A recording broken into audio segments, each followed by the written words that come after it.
Alrighty. Get comfortable, get interested. We're gonna have some fun tonight.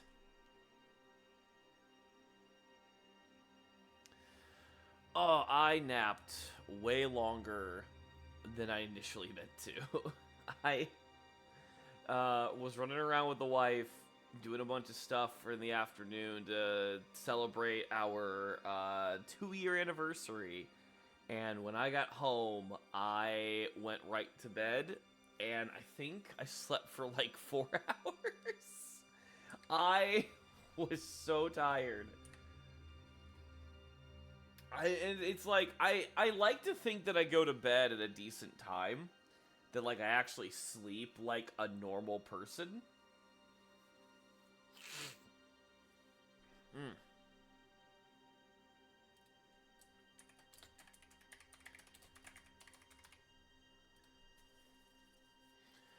But the reality of the situation is I clearly do not get enough sleep, but that's okay. Last week I had to work an extra Saturday than I normally would, but this week I get tomorrow off. So I might be streaming this and again tomorrow with more of these shenanigans, because this is fun. This is very fun for me, I feel.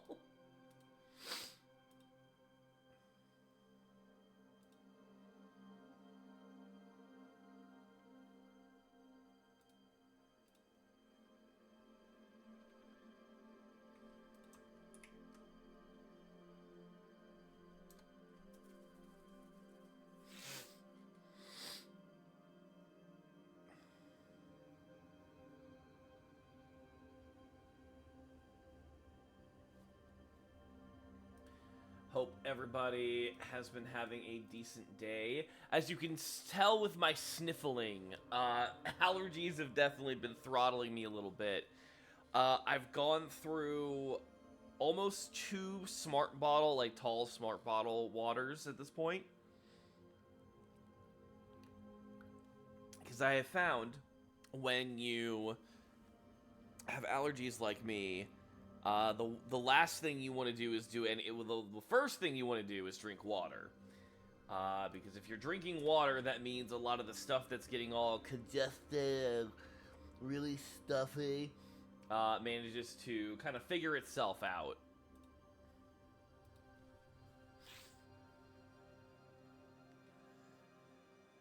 I think I am all set to go on my end, so no need to wait any further.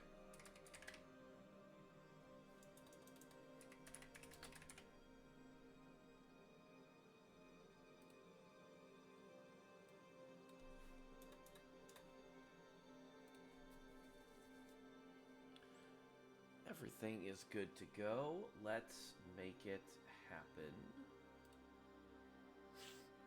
I hope we like this little setup I've got going on. It's a little different than what we might be used to, because I actually have the little table. But, you know, I feel like the table adds a little bit of something. Like, oh, hey, look, I've got a little area that I'm, like, sitting in now. And then I've also made the game screen a little bit smaller.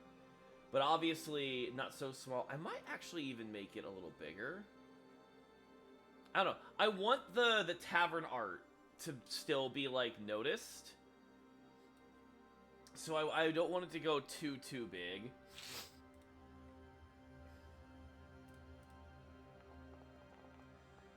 Realistically, you guys can see... you guys should still be able to see pretty easily what's going on there. If I need to make this screen bigger... just let me know, chat. I don't particularly think that's going to be necessary. But, without further ado, last time, we discovered a couple of things. One, the gnomish criminal business squire who regularly grabs people off the streets of Virus and tries to coerce them and blackmail them into different fight pits and fight rings, specifically targeting newly minted and licensed adventurers, has been murdered. Murdered by my character's mentor, one Vezum Lana. As I mentioned before that they are elvish, I have leaned into the idea that they are a black-skinned, elvish, male-presenting, very androgynous beyond, and they have a... This is egg on my face. I say black-skinned. I don't know if it's better to say dark-skinned, but like they are a... In the fantasy realm, they are a black-adjacent to reality person. They are androgynous, they are elf, and they are the character who got my character to become a Beast Walker. What is a Beast Walker? It's what I like to think is the finalized name for my homebrew for what essentially werewolves in this setting. I had it eventually be Beast Shifter, but as time has gone on, I've gotten further and further to the idea of like, oh, this might be...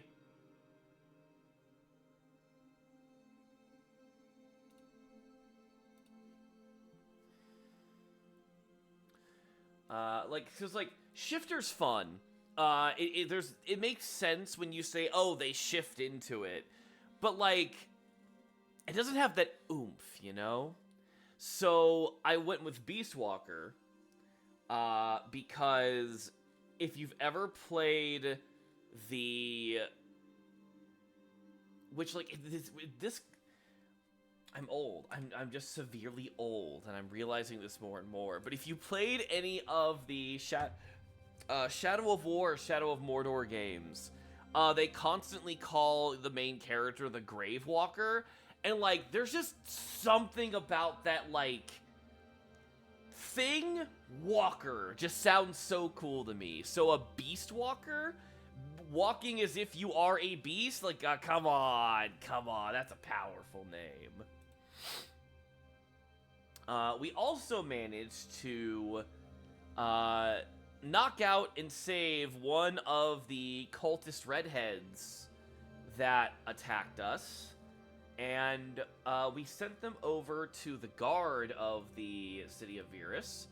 And now we're going to figure out what the best method or the best direction ends up being. What do we do with these folks? Now, the other thing to keep in mind is that my mentor Vezum, they killed Business Choir. Or Buzz this Choir. It is yet to be determined whether it was in self-defense or if it was just cold-blooded strike. And that does matter within Virus, because in Virus, people are not... No matter how much political power you have to have a reason to strike someone down. Killing someone, almost more so if you are someone of Vezum's status.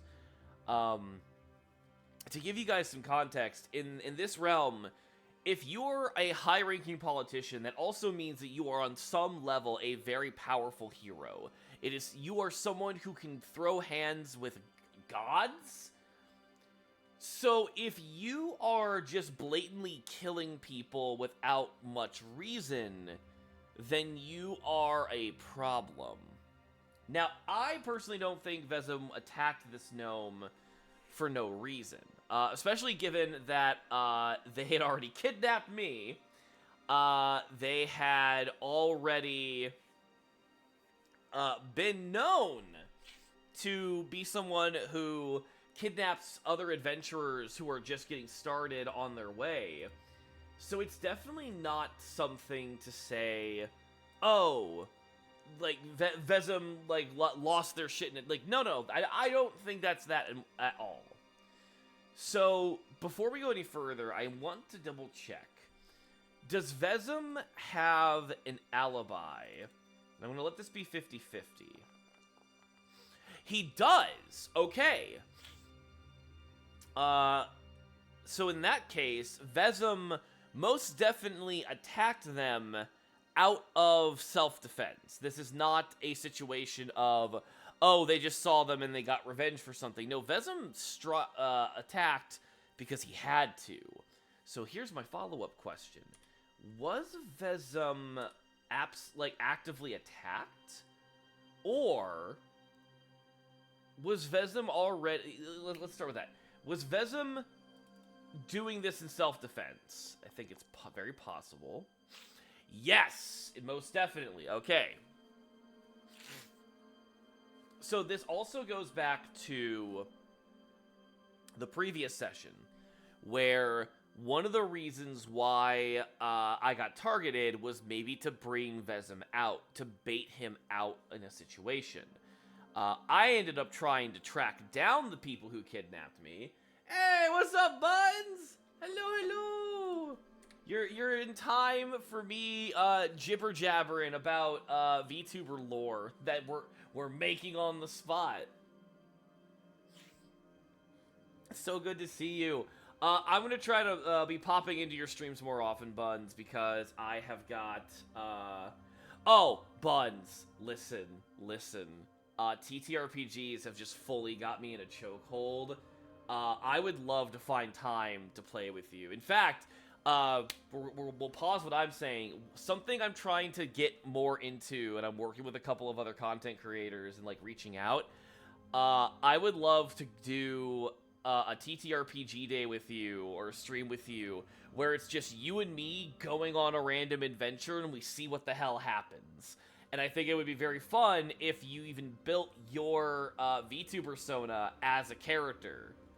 So, by all means, and regardless, I am also very tempted to get back into Marvel Rivals. So, yeah, you like that idea, let's go! I will reach out soon and see where our times align, because I am starting to make more time available. And I apologize. I'll preface this. I'm absolutely terrible in remembering when everyone else is free. So when I message you, don't take it personally that I forgot what your free days are. Listen, Sirius is also really wanting to do more TTRPG stuff with me. I mentioned to them that I had other little projects, and just imagine the three of us going on adventures. Come on, that'd be such good shit. That'd be so good. No. So I will definitely reach out to you. Life is getting more manageable, and more opportunities are opening up to try things. Yeah, and that's fine. Hey Buns, you want to feel old? When I first approached you for TTRPG stuff, that's already almost a year old, if not fully a year old. Isn't that fantastic? So when we first tried to do stuff together, Buns, I didn't have weekends as open as I do now. I have way more freedom with weekends now, because my job regularly has that opening. So I can easily squeeze something in on Saturday and Sunday.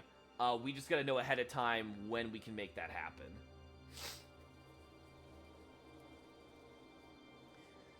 Yeah! Oh, so happy you popped in just for that. And see, chat, this is why this is the kind of stuff that I like to stream now. Because, like, we are playing TTRPGs, we are having fun together, but it's also a hangout stream. It's a chill stream, it's a time for us to just enjoy each other. I'm building my own VTuber lore in front of you. Like, what am I gonna do? Deny friendship? Oh, see, Saturday evenings would actually be perfect. I've got a group where we play every other Saturday, so every other Saturday that I'm not playing with that group, we can make it happen. That is absolutely perfect. I could actually reach out to Sirius, and I'm sure they would be 100% down for that.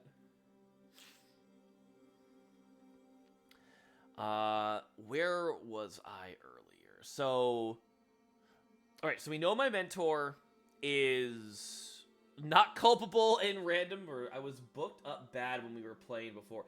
No, for real. Okay, we are gonna hold on. I'm gonna change the music really quick. We're gonna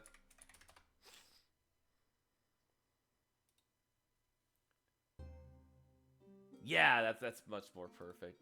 No, I remember when we first started, like, you were super tied up and busy with a bunch of other stuff, and like even the little bit we were trying to do was already like pushing it, and that's why we had to like go to like every other week. And then at the same, on top of that, Buns, I was still not entirely comfortable with the cipher system, and I wasn't comfortable with the Monster of the Week system that I had pitched you guys.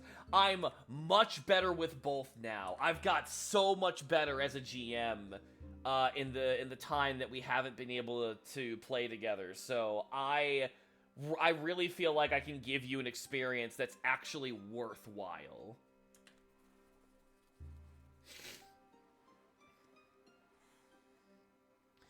Because one of my favorite things about when Buns was one of my players is that they're the kind of player that, like, they get the vibe, they figure out, like, where they're gonna fit in the group, and then they just do the most random bullshit.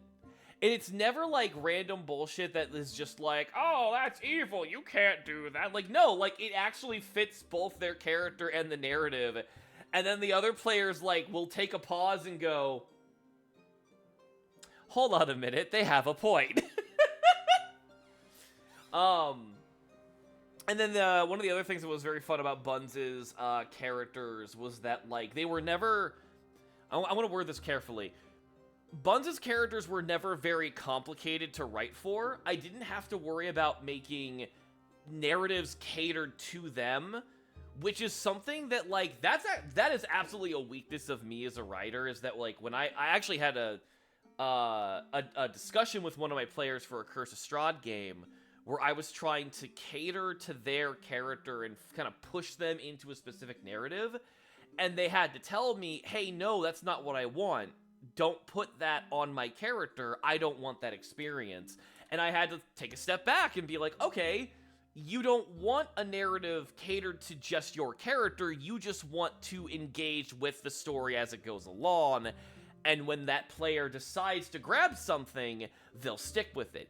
Buns is the same kind of player. You don't have to go out of your way to make something strictly for them until they come to you and say, I want to do this!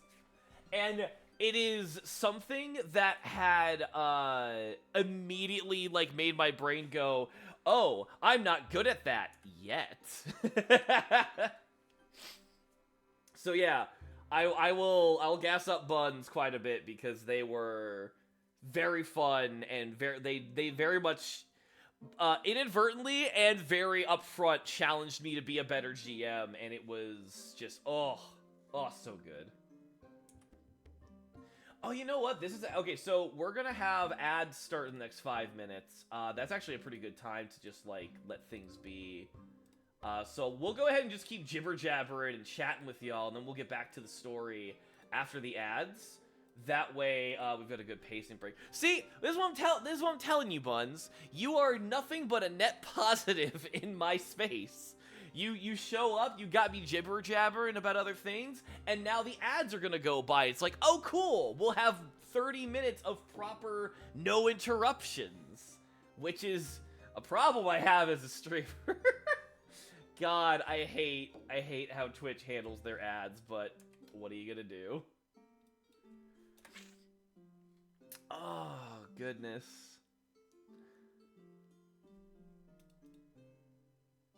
Alright, now that I am done gassing up one of my fellow VTubers, I think we can go ahead. One thing we'll do as the ads are getting ready, I think we'll go ahead and discuss what else is going on with the setup, because there's a lot of yes and no questions we can get answered.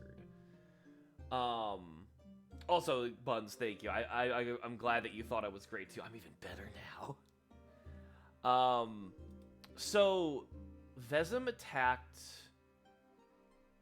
Buzness out of self-defense. Was Buzness...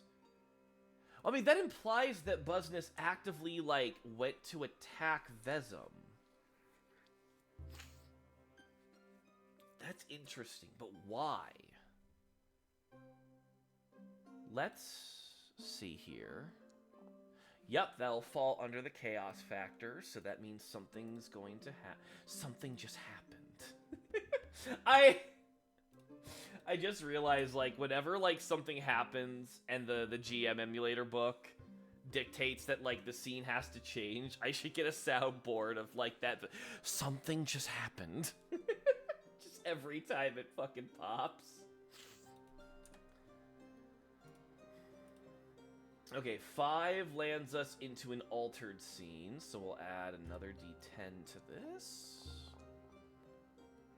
Remove an object. Okay.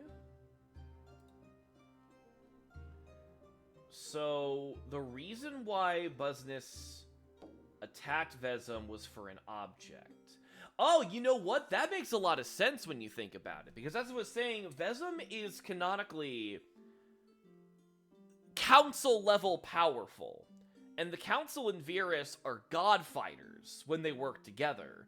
So Vezem being that powerful... I hadn't verbalized it, but, like, I was thinking, like, why would someone who is just into... Well, to just be very blunt, a version of human trafficking, why would they be so brazen to go up against a god fighter? And I think that answers the question that Vezem has some kind of item that they wanted, so they got desperate after I was chasing them and maybe saw it as an option. Or they had an item that they thought and figured that they could get Vezem with. Okay, let's figure that out. Was it that... So yes or no, did Buzness have an item that could harm Vezem? And I'll say the chaos factor would dictate it. Yes! Okay! Okay, this is actually perfect, and it actually lets me be more of a nerd. So the thing about Beast Walkers, right?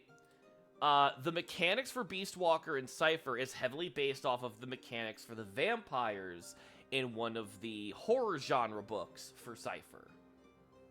Or rather, the horror genre book for Cypher. And one of the things that vampires have is that they have aversions. So, there is the fact that a plant... So Beast Walkers are not chaotic werewolves who cannot control themselves, but they are still beasts that are supernatural. So there would be plants like Wolfsbane, etc., that could either force us to not be able to transform, or, depending on the individual Beast Walker, might even kill us. So, did they have a Bane that they were hoping to use to kill him? Yup, they were. Oh, wait a minute. Wait a minute. Something else from last session we also learned. Vezem is also suffering from a sickness. This motherfucker has been trying to kill Vezem for a long time. And you know what? I'm gonna ask this question: did Vezem become aware of that? That's why they were getting sick. Yes. So, this is how I think it's going down, right? Buzness is doing their thing, grabbing people off the streets and forcing them to be a part of their fight rings in the underground of the city. Vezem starts to Business is also someone. Oh, actually, we are in the ad break phase, so we'll be dealing with that. So I'll actually kind of wait a second. This is, you know what I'll do while I wait for the ads to stop, so y'all don't have a bunch of stuff that you're missing. I love the GM emulator. I'm gonna shout the fuck out about this book. If you guys ever need something to reference to help you either prep for a tabletop session, or you too want to run and play in your own solo game, look up the Mythic GM Emulator 2nd Edition. The 2nd edition specifically is the one that I think is better because it came out 10 years by the same author after the first book and has like so many aspects that they developed and added on through separate little magazines and little zines. So the 2nd edition for Mythic really makes it to where it's everything that the person learned over 10 years of tabletop and using their own content, and then just released it to the wild. I know other people swear by other books, but I really do feel like the Mythic 2nd book has the most tools, the most tables, and if you really start to kind of just grok with what the book is trying to present, and you understand the different ways of using the dice, you just have an open imagination of what to do. One of the problems with the Mythic book, and why you might also sometimes see me stammering or stuttering or changing plot points, is that it's not as direct. You kind of have to come up with stuff a lot more on your own than trying to rely on the actual contents of the book to give you a story. There are other Oracle books that are a lot more direct and help you come up with stuff right off the bat. I'm definitely more in that aspect of give me an idea, I will slowly figure out what the idea is. So if that ends up becoming the way that you like to play your games and how you like to go into your stuff, I highly suggest it. I highly recommend it. Again, that's the Mythic GM Emulator 2nd Edition.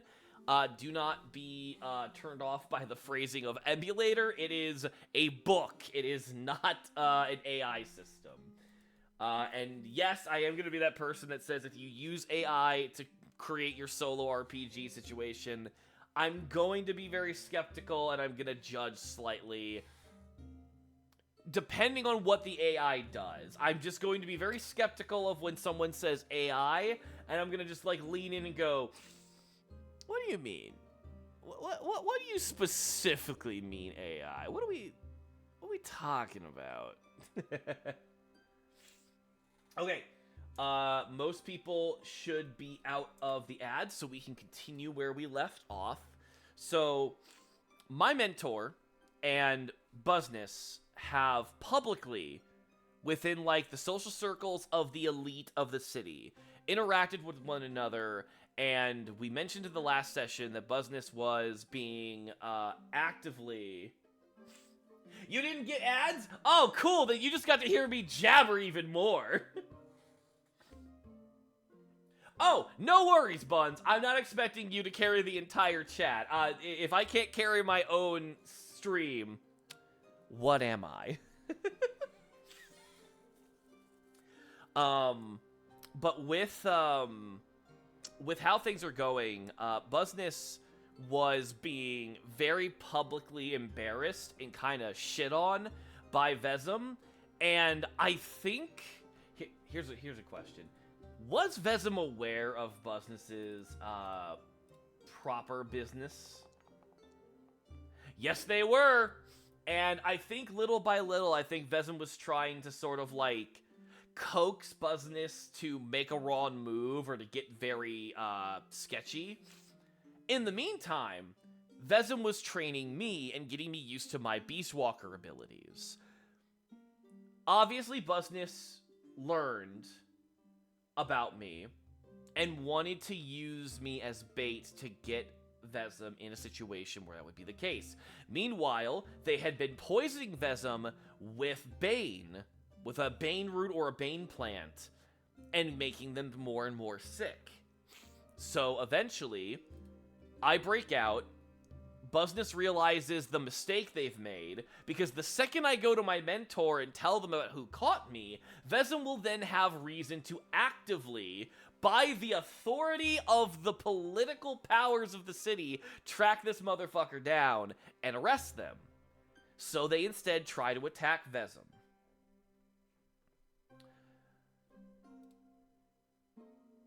So that pretty much clears out my mentor completely for ever being accused of wrongdoing. That's good. But here's the problem. Because in the last session, we also introduced another character called Kezrol. And Kezrol was friends with Business. Kezrol being a spiderkin who was known for being a part of the criminal organizations, but nothing ever sticks, and they relatively keep to themselves.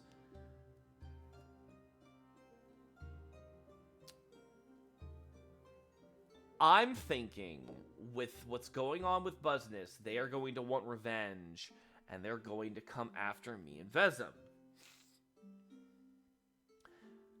Vezem is going to be able to take care of themselves now that they're no longer being infected by... Actually, no, that's where the story's gotta be. We gotta figure out who has been aptly applying the Bane to Vezem, whether it's through food, drink, soap, etc. And I think that is where our first proper adventure as a Beast Walker is going to be. You know what? Here's my other question. I bet you Vezem challenges us to make this our thing.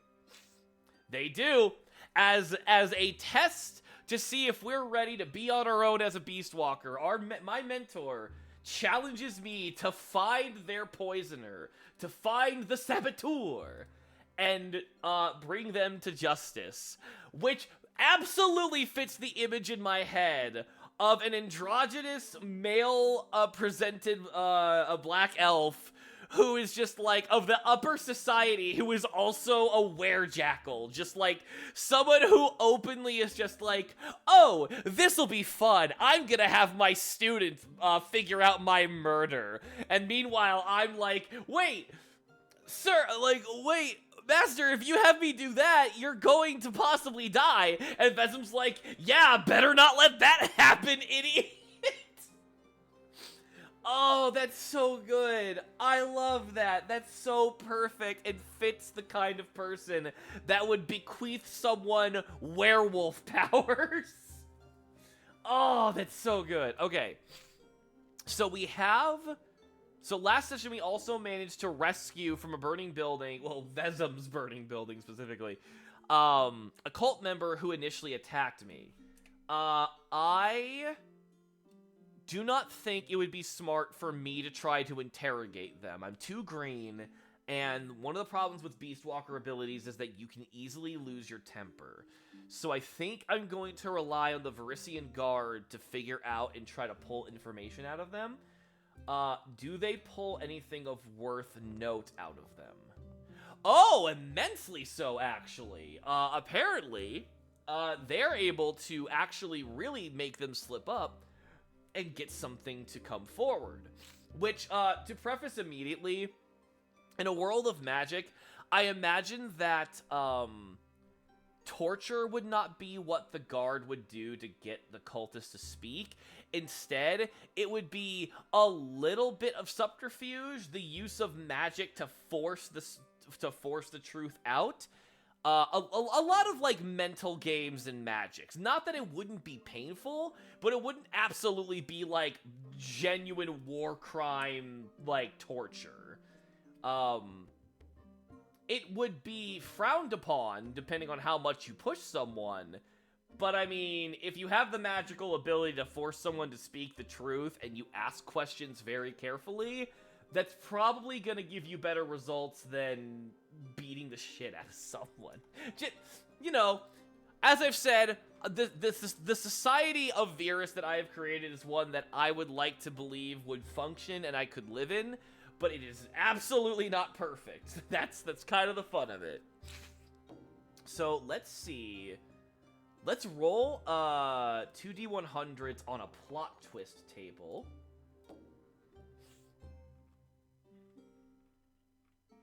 Okay, here we go. And we got... By the way, chat, if the game window needs to be bigger for you guys, let me know. I feel like it's big enough, but I can increase it further if necessary. With that... So that is a 61 and a 28. Outcast. Failure. Okay. Outcast and failure. Seems like this cultist only joined up and did their part because they were forced to, which makes sense given that we're dealing with human traffickers. It absolutely makes sense that this person is probably a victim as well. So realistically, the guard didn't have to do a whole lot. Once they pulled out that, hey, this person is being forced to do this, they probably would have immediately been like, listen, you can go into witness protection, we can get you a home, we can make life easier for you, you just have to tell us who did this. And, again, to lean into, like, this is a realm that I would personally love to live in, they mean that shit. Like, they have the resources to give to someone. Housing... There is no housing crisis in Virus. Everyone has the capability to own a home. It is a birth-given right that you have to have a roof over your head if you're going to live in Virus.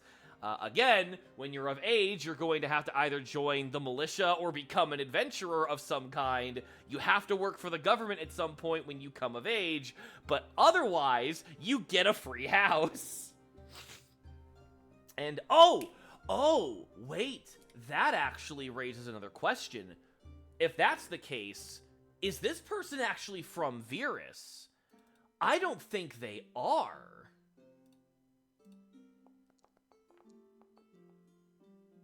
They are not. This is someone who is from a different realm, a different world. That means... Oh, shit.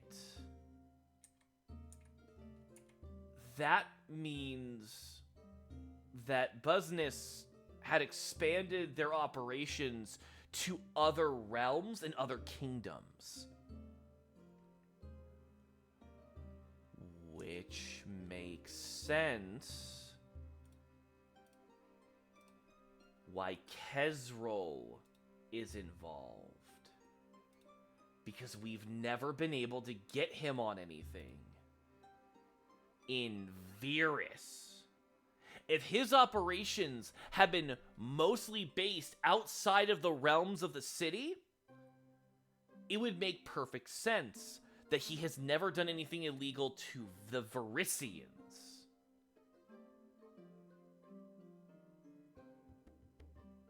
But the neighboring realms, the allied realms of the city, they've had their people stolen. Oh, okay. That gets very interesting. Okay. Testing the scene. Chaos factor's gone up. That is a 4. So now it's time for an interrupt scene. Because that's an even number. Random event, go. A 3. Remote event. Okay, something's going to happen in this moment. So, as this interrogation is going on and this information comes out, I go to one of the militia, the Varisian militia offices, and I get told this information in private. Is something happening to the cultist because she spoke the truth? Yes. I imagine Kezrol has some kind of a mark or hold on them, and it is killing her.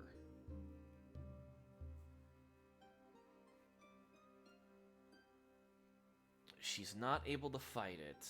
Okay. Is there anything that I can do?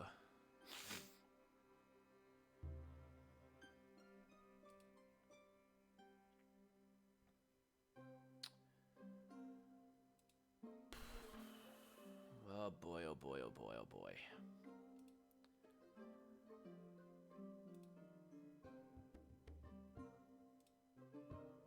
I'm gonna let the guard see if they can figure out what's going on. So you have sort of the mages and everyone trying to figure this out. Are they able to figure out the source or the means of magic being used? They are. We'll go ahead and go on the plot twist table again. 24.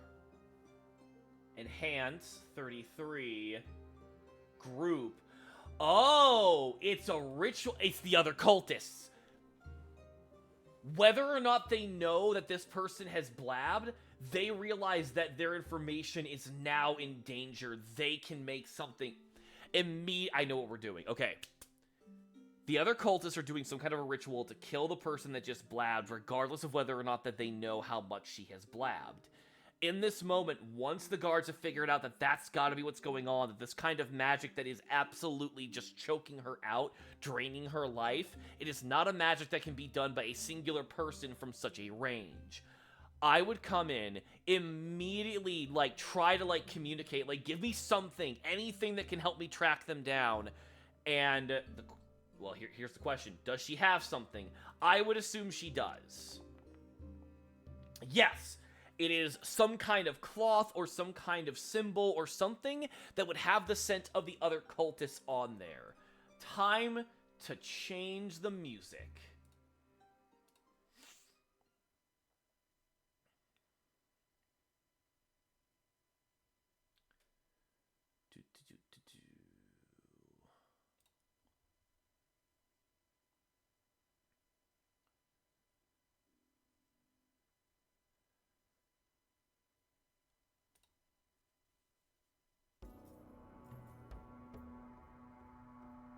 I want something a little bit faster. We might actually have to go with the combat.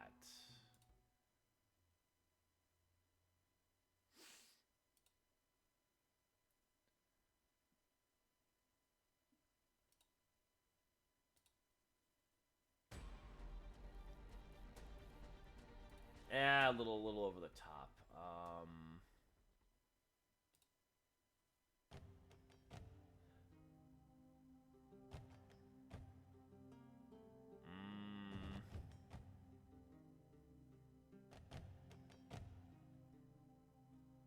No.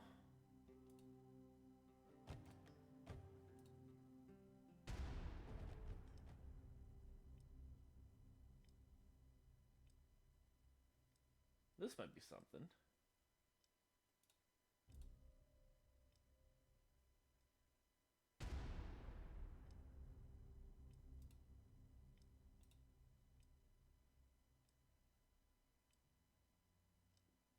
Kind of like a little countdown timer.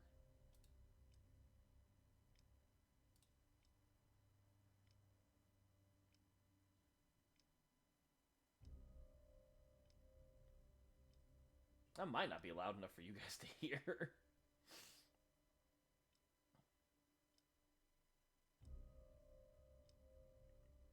You know, I kind of vibe with this. This will be like some rising music. So, I'm going to use my ability, my animal minor ability for wolf scent to try and track these guys down. I'm gonna say, with them being so far out, we will make this a level 6. We're gonna make this a tough one. That'll make it a level 5. I'm gonna go ahead and burn 2 levels. 1, 2, 3, 4, 5. I'm gonna burn 2 levels of effort to make this easier on myself, because someone's life is about to be in danger, and I need to get this under control. Let's see. Nope. Okay, I'll bring 1 experience for a reroll.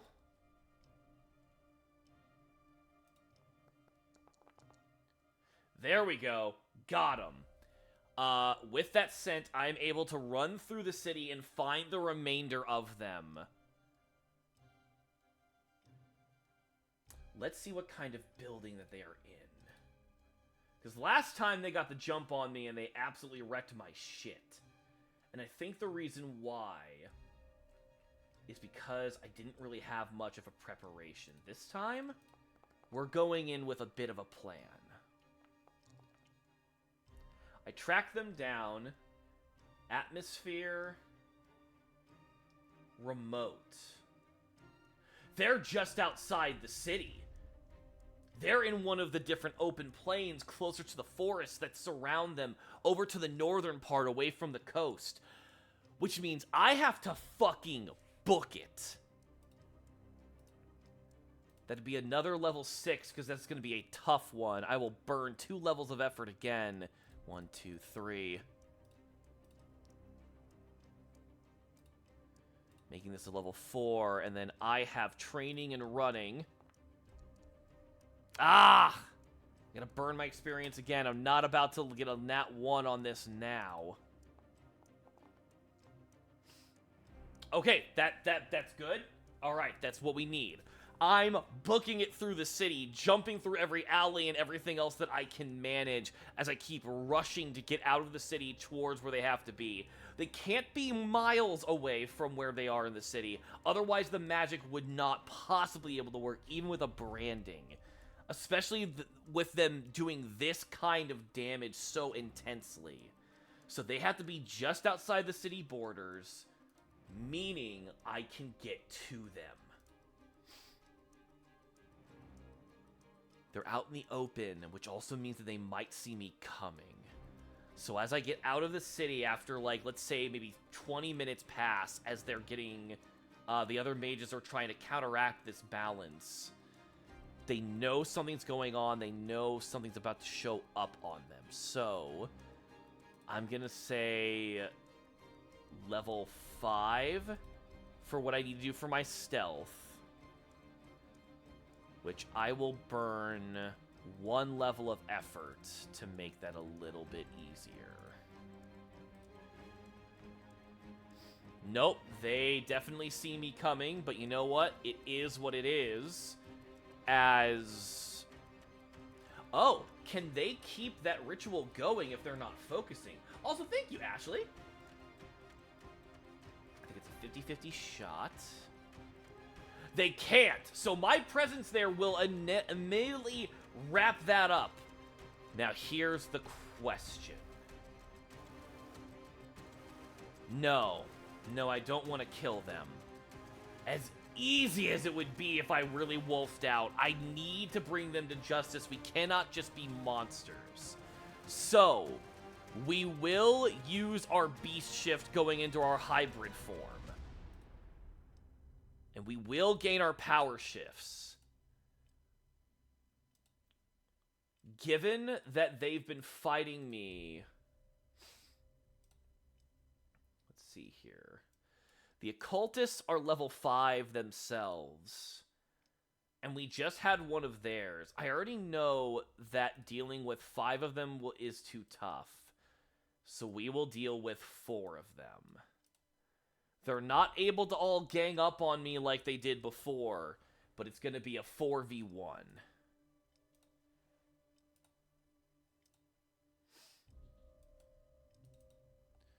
And I've got this. Okay, so that's how that's going to play. Let me go ahead and get that swig of water. So at this stage, guys, just, like, imagine very Teen Wolf inspired. I've got the human hands with the werewolf claws. My jaw has kind of become more with very noticeable large canines, a little bit more maw-like. Eyes still green as they are, more animalistic. And I've kind of gotten a little bit more mutton chop thing going on, which, you know, beard, so it's harder to see. You know, actually, it's kind of funny to imagine, like, half the reason I grew the beard was to look less ridiculous when I have to go into a hybrid werewolf form. That might be canon. That's funny. Alright. I'm gonna say that this combat is going to take a brutal turn. Let's fucking do this.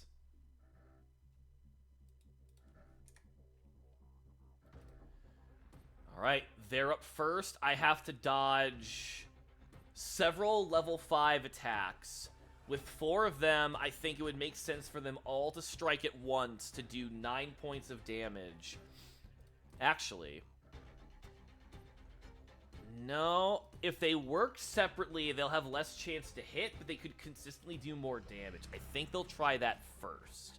So I have to dodge level 5 attacks 4 times. Alright. First one, effort.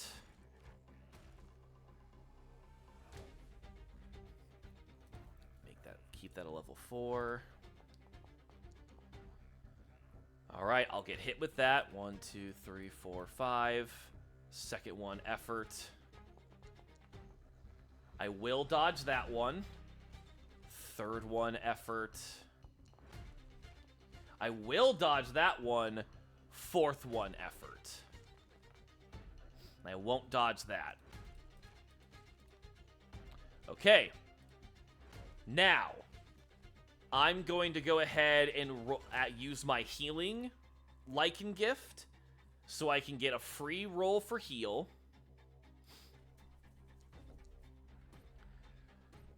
One, 2, 3, 4, 5. And since I also have a specific ability that lets me actually go ahead and act on that immediately. I think it is Surging Confidence. Yeah, when you make an action to make your first recovery roll of the day, you immediately gain another action.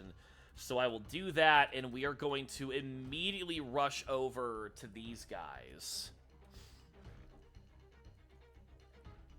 And I'm going to make sure that they can't surround me. We're going to go ahead and attempt to give them a what for. I'm going to go ahead and make this another effort, but since I already have that, it'll have to just be a 3. So let's make this happen. That's what I'm talking about! Oh, good strike. And since I'm actively using my power shift, I actually get an additional 3 points. So I'm doing 9 points of damage on this one. Just immediately after they go for trying to stab me, rush forward, claw punch right in the gut, sending them off. Alright, let's roll to see if any intrusions are going to happen. Nope, no intrusions at this time, so I am going to be on my own for a bit as they're going to try to strike me again. 1, 2, 3, 4. That's not great, but it's the situation that we're in.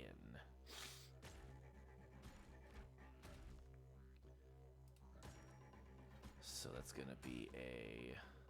Oh, I'm stupid. I have speed defense. I've been running this a little harder on myself. So that's 1 dodge. 1 hit.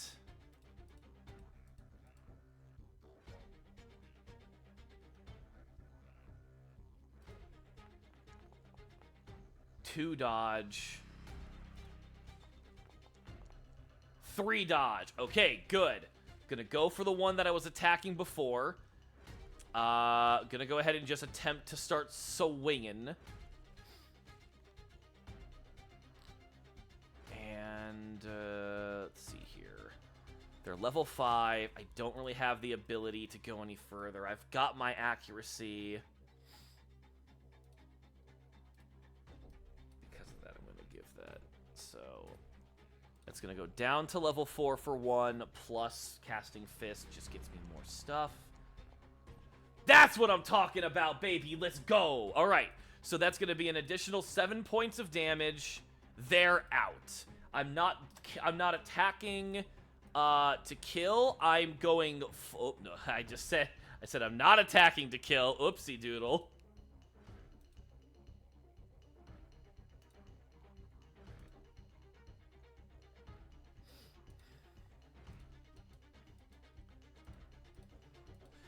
They are going to just be unconscious. I'm trying to, like, get their token there. There we go. Well, something is happening. Hold on, I have to reload the game really quick. Because something is not working as it is intended. There we go. Now we're back. Now we're back. Okay, so they are unconscious. 3 of them left, and they aren't going to be able to make this easy on themselves. So, they're level 5. I'm just going to have... Oh, shit. I'm going to have to hope that this works. I am running this so fucking close. Damn it. That actually is going to put me in a bad situation. And I am going to actually be on the ground and unable to do anything. I'm going to go ahead and roll to see if... Now, here's the situation we're in. We took out one of the cultists, knocked them out again. Getting jumped by them is becoming too much, but... Oh, wait a minute. I have been making forget. I have armor. So I actually can give myself 3 HP back in speed specifically. I keep forgetting that I don't take the full damage. So this works. That was from one of them. I still got to see if the other one's going to hit me as well. Come on, come on. Damn it! All right, well, that is going to put me in a bad situation. So now I'm going to roll to see if anything's going to change. Because we stopped them.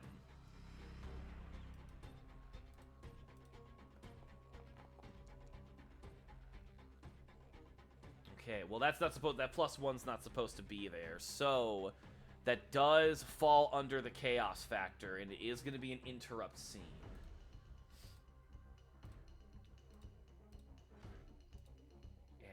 Interrupt scene. Put this up. It's an altered scene. So we'll roll another d10. Add an object. Oh! I think I have an idea. I think that could be very fun, and I actually think this could be a GM intrusion. So I'll give myself 1 point of experience for that. Did Vezem sneak a health potion into my pocket? Oh! Yes, they certainly did! Oh, that makes so much sense that that they would have that. It's you know what? I don't even think it's a health potion. It's like a little, like, chewing leaf. So I'm going to say it's going to give me another free attempt for healing myself. There we go. So that's 6 points. So I'm back up, but they still have one more of their members. They can go ahead and attack me. So I'm going to go ahead and see how I do. You know what, actually? I'm going to make this easier on myself since I actually have the effort to spend. Come on. I'm burning my experience point to reroll that, damn it! This game's trying to fucking kill me. Alright, that sucks, but 1, 2, so 1, 2, 3, 4. I'm not out of this, okay. I can then spend one more round to take my normal 1 action to recover. So I'm spending 1 action just to make sure I don't fucking die. That's going to be... No, actually, you know what I need to do? I'm not stupid at this point. They're still more powerful than me in a group. They're still harder to deal with. So, I'm actually going to take this opportunity to try to run away from them. I'm going to try to bait them back into the city.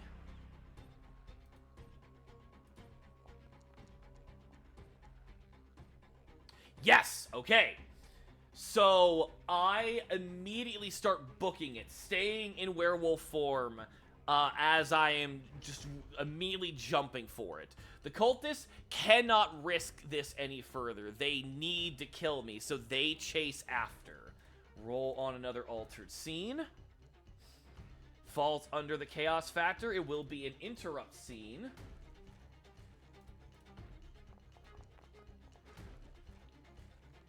$89. Current context. Okay. Current context would imply that the Varisian Guard are able to get to me. And that they are able to stop this. But I think I need to risk trying one more roll to avoid getting fully snatched. So, I have to beat a 4 on this. No, actually I gotta beat a 5. Jesus. This is going to be close.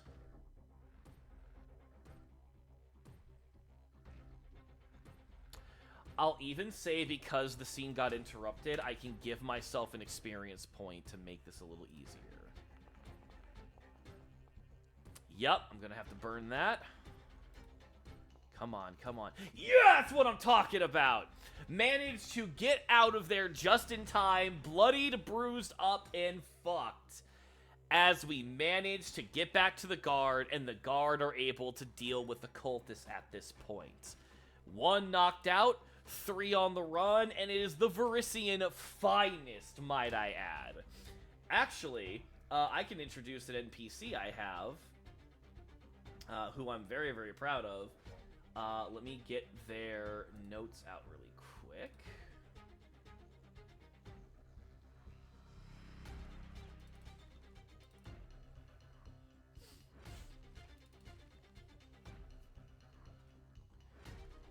Yes. Les Toma, a member of the Varisian Shadow. Basically, proper Eyes of Virus kind of church assassin, as they would definitely arrive at this point to deal with the cultists and put them in their place. At this point, I would have to say that a solid 10 hours goes by of me resting after absolutely getting my shit rocked again. I'm gonna give myself 2 points of experience for the discoveries of what we've made. And I'm gonna say we're gonna get 2 points of experience for making a significant movement towards getting to the bottom of this. But 10 hours most definitely have to go by so that I can actually recover getting my ass whooped. And we're going to roll again to see if anything's going to change. No. Okay. So, once again, barely surviving these cultists. Which makes sense. Level 5 is tough when you're just on your own. But I wanted to, like, kind of give myself something to deal with. If I had succeeded on that stealth roll, maybe things might have been a little different. At this point, the cultists have been brought in. They're being put into question. Are all of them victims similar to the first one? We'll go with 50-50. No. I think it makes sense that maybe this is the only... Well, you know, are any of them... Yes, we'll say that only one of them is actually a member of the cult by choice, that they are sort of like a ringleader. And at that way... I mean, did you get your ass whoop, or did you give them a chance? You know what? Let's just say it's a little bit of column A, a little bit of column B. At that point... only one of the cultists is sort of more connected to what's actually going on. now that they have tried to openly kill one of their other members. But I'm going to introduce a GM intrusion. I'm gonna give myself an intrusion because I think it makes perfect sense that this cultist is not going to go willingly. Very much like using some necrotic magics to off themselves. Give as little detail as possible. Out of loyalty or out of fear for what happens if they don't? Who knows? But as it stands, I think that's going to be the reality of the situation. Also, I have to fix something.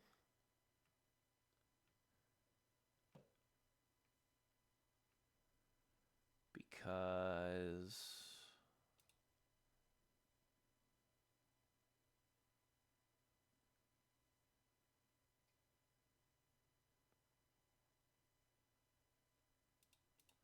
let's see if that helps. Because I don't want the token to continuously fucking be impossible to play with as soon as, like, they die. They tend to poison themselves if you don't stop them or get in time. Yeah, and I think it makes sense for a GM intrusion if that is going to be the case.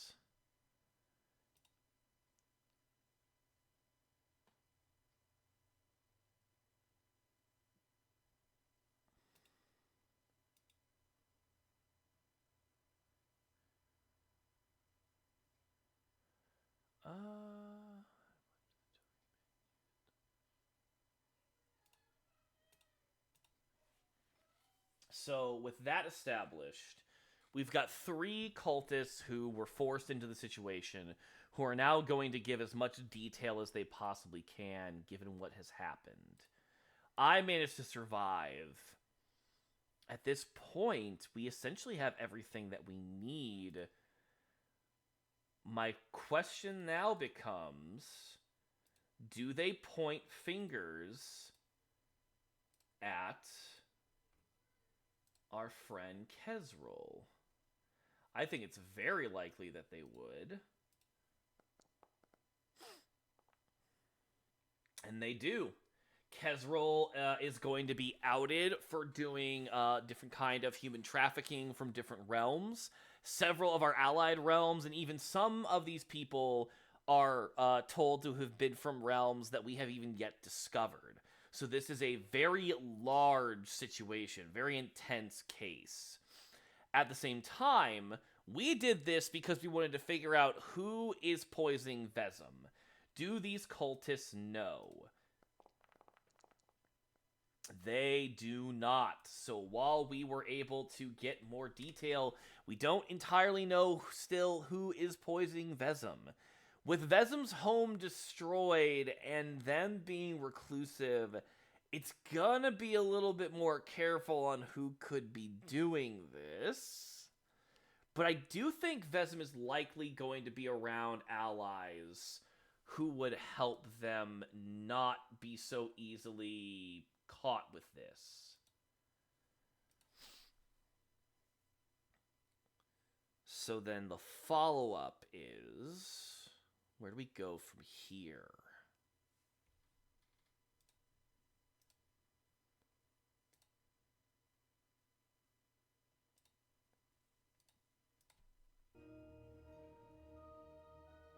We know Kesrol's behind a lot of these antics, and we actually have something to go against him on. The Varisian Guard would 100% go and storm the mansion. I would say there's a likelihood that they are no longer home. No, they actually are home. That's interesting. Do they fight back when the guard, go to arrest them? Yes. Meaning Kesrol didn't have enough time to retaliate or get ready to leave when everything went to shit. Does Kesrol escape? Oh, yeah. They immediately book it. We finally have something on the bastard, and he manages to escape Virus.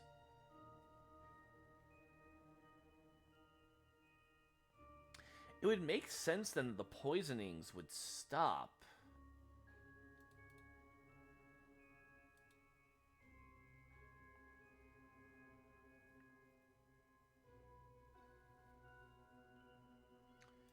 Let's see. They do. So in time, Vesum will get better, as the entire operation to kill him, or kill them rather, is null and void. But that means this isn't over yet.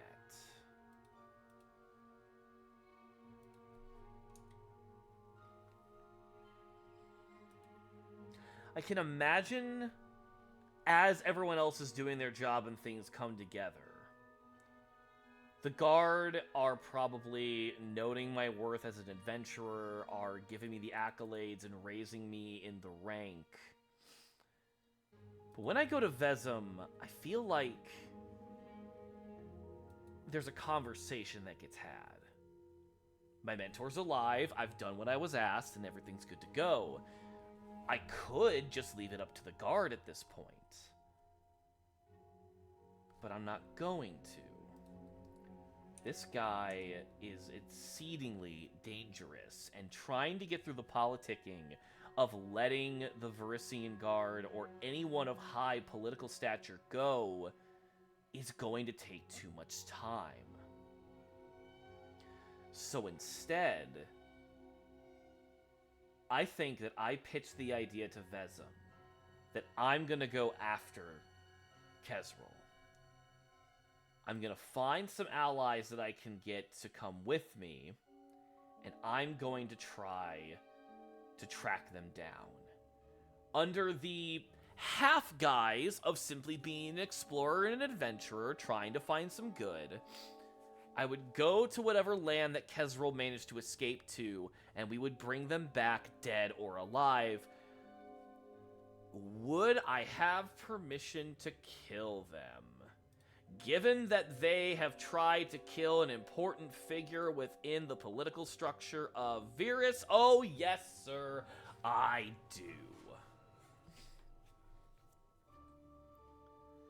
And here's where I think something gets really fun, and I will give myself another point of experience. No, this would not be a GMI. This is actually part of the plot. I considered a lot after the last session the kind of person that Vesum is. The kind of person that would have been training me as a Beast Walker. And I had this scene where Vesum is speaking to a colleague who is also a Beast Walker, though far more secretive about it. And I think they have this conversation between one another. This more Viking-built and looking individual, sword and shield, fur armor, or like armor that has like different aspects of like fur with them, but they kind of hold themselves more knightly. I haven't given them a name yet, but they are very much like, if Vesum is the bit more chaotic and eccentric of the two, this guy's a little bit more straight-laced and forward about things. And I imagine in this scene, Vesum is getting grilled over who they chose to be their next successor of the Beast Walker abilities. And I have in my head that Vesum says something along the lines of, oh, he's not that smart. He's not that strong. He's not that quick-witted. He's completely average in every possible way that a soldier might want to get a new monster out of. But there's one thing he has that we didn't. He already has a temper. He's a young man who's already had to deal with the facets of what it means to have anger unrighteous and unbridled, and to wield it poorly. You can see it in his eyes. He's made mistakes, and he's regretted them. That's the kind of Beast Walker I want to make. Someone who is aware of how angry they are and who can control it. But it's not just that. Your first kill as a Beast Walker was a political one. A good one, a righteous one, but it was for political reasons. Mine was just a job. Nothing personal. Nothing even really to gain from. I want his to be special. I want the first time that he tastes blood on his mouth to be something he chooses to do because it is the only possible thing to do. The first time that boy will kill as a monster is when he kills another monster. When his rage is the only appropriate answer. You'll see. You'll see what happens when a man kills as a beast and then can look you in the eyes and say he would do it again because it was the right thing to do. It was the only thing to do. And not even a god can tell him otherwise. I imagine this for Vezem, because in my head, Vezem is someone who has gone through the work of being an adventurer, of becoming a monster and then reverting themselves back to a mortal, but it never felt real. They were always detached from whatever they did, whatever they killed. It was just business. And because of that, I think Vezem has made mistakes in the past, either killing someone too readily or feeling no real desire to kill when they should have. So, Vezem is experimenting and is taking a gamble on making someone like me, who has had anger issues in the past, not something I'm proud of, but something that I'm able to wield and have wielded to protect my family before. And if I can have that aspect of me refined, even when I fully Hulk out and go absolutely apeshit on someone, it will be in a way where no one could ever say that was the wrong thing to do. And Kezra is a perfect example of this. They are unfathomably a monster. Someone with no redeeming qualities at this point. Whatever got them to this point in life does not matter anymore. They are capturing, selling, and profiting off of human beings. Or, in this setting, not even just humans, just beings, just humanoid sentient creatures being taken from their homes and then thrown out to be used for blood sport? And that's just what we know at the tip top of it all. This is a monster, so you send a monster to deal with it. And I think Vezem is trying to gamble on the idea that this would immensely change how I am as an adventurer, and more importantly, as a man that can become a beast. I don't know this about Vezem. In the narrative, this is not something that Vezem has shared with me. It is purely of my own choice that I am doing this, and Vezem openly accepts that this is a choice I am making. But damn, if things didn't fall in line exactly how they wanted, all according to Cake.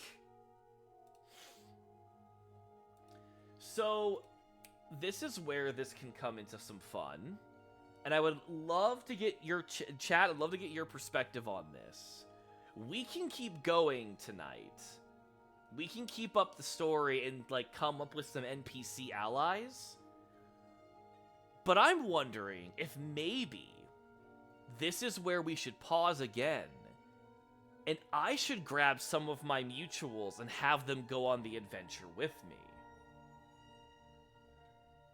Because how fun would that be where I have my origin, I have my solo adventure, I have my solo bring up, and I go and I get allies. Because at this point, the biggest problem that has plagued me these past 3 sessions is being outnumbered. Absolutely just getting throttled because there's too many people, and I'm not willing to fully go off and just slaughter people just because I'm at a disadvantage. Again, this is why Vesm trusts me to take on the role and the power of a beast. So, before I go chase down Kezrel, I would try to find more allies. I would try to find more adventurers. So what I want to ask you guys in chat, if you are willing to participate with me, is this where we stop and I try to find allies to do this stream again with and see where it goes? Or should we make NPCs to work with each other and spend the rest of the session just rolling dice and coming up with a character concept that I can build on later? I would love to hear your guys' perspective. Regardless, I think I will try to roll to see what kind of NPCs I might take with us.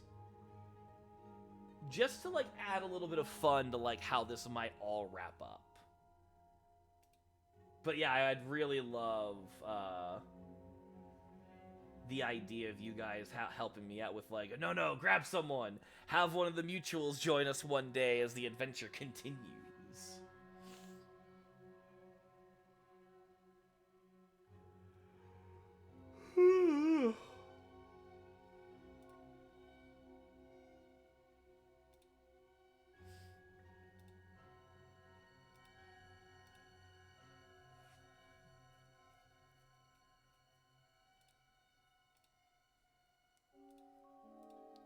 Because I know a couple of people I could actually get to come with me on an adventure like this.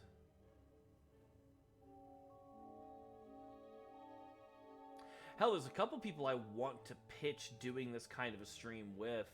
Like, Buns is a great example. But there's other people I would love to grab and just be like, hey, let's do this, let's do that this weekend.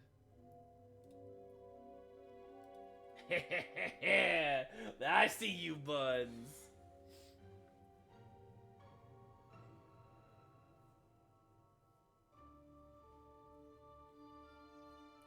That would actually be so much fun. You know what? I'd love to know. So, like, this shows how much I don't pay attention. I really like Buns's model and, like, their design and just their personality. I like Buns as a person. I don't think I've asked you in a while what your VTuber lore is. So, I would love to know, like, how would you see yourself getting wrapped up in an adventure like this? What would be canonical TTRPG Rara Buns' reason for getting involved?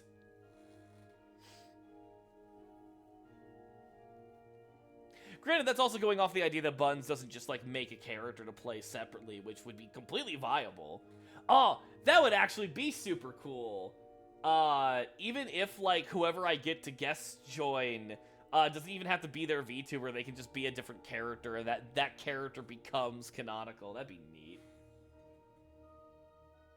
Bring Lily back? Yeah, honestly, that'd be so much fun to have Lily again. Lily was like this goth Lolita dressed woman who had like a cursed doll as a weapon. Literally just think of like the most goth Final Fantasy created character you can think of and make them like an adult woman with like an evil doll. It just screams RPG to me, and it was great. I would 100% be up for that, and honestly, it makes so much sense and be so much fun to have my own personality be like bounce off of that character. That would be ridiculously fun.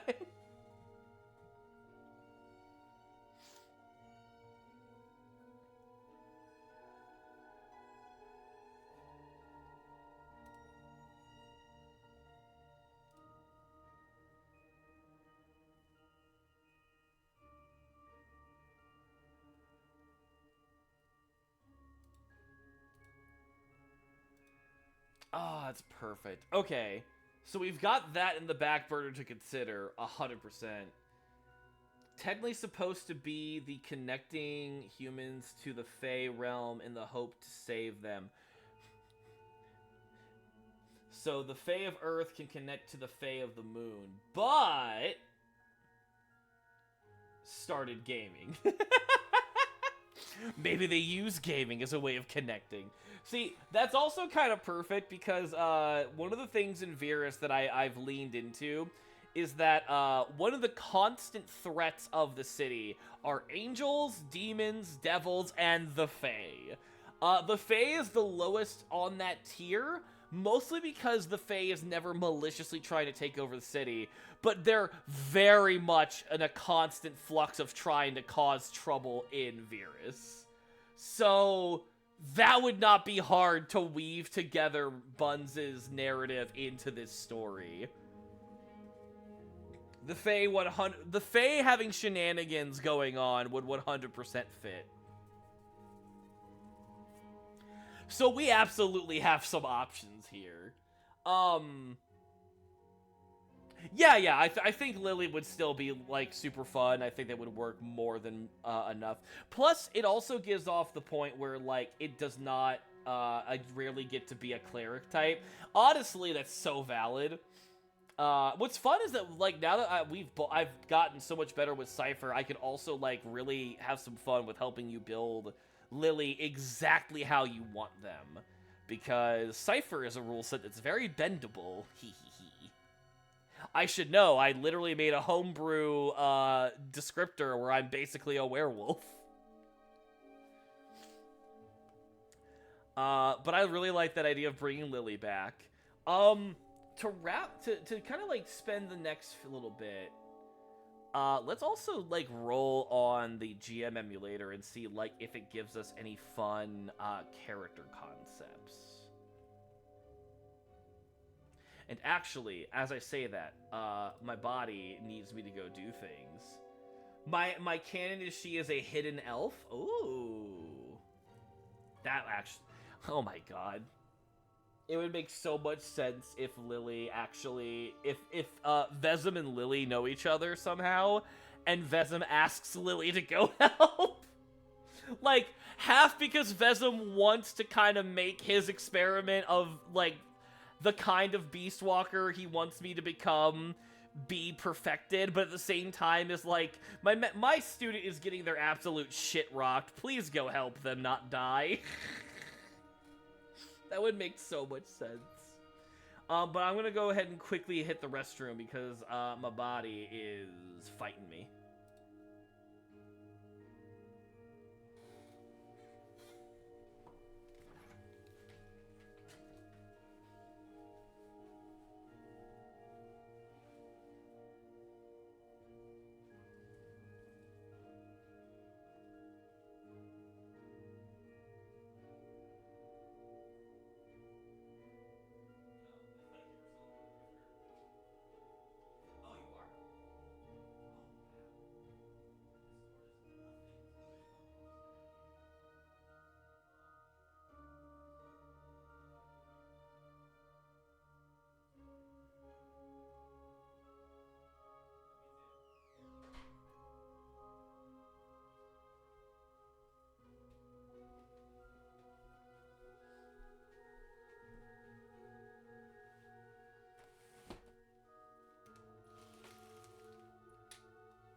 Okay, I have returned. My body is no longer fighting me. Let's see what I missed.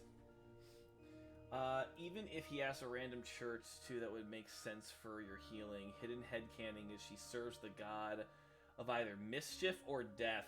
Okay, so here's the best part about that, Buns. That would fit so well to the werewolf motif. The idea that, like, a god of mischief or a god of death is super interested in what happens with, like, people that have learned to harness the supernatural power of werekind, and just be like, hey, you guys cause a lot of death and mischief. I'm in.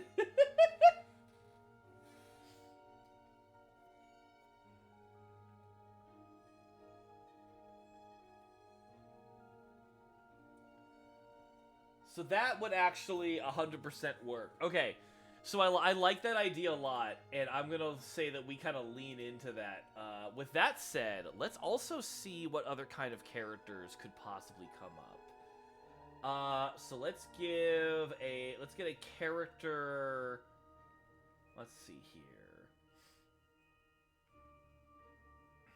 All right, so first things first, we've got the characters tab. Some potential allies that we could add in the future. 1987, that's gonna be creepy and strange. Oh, great! One ally is creepy and strange. Another ally is also creepy and strange. All right, let's see where this keeps going. Let's see here. Their appearance.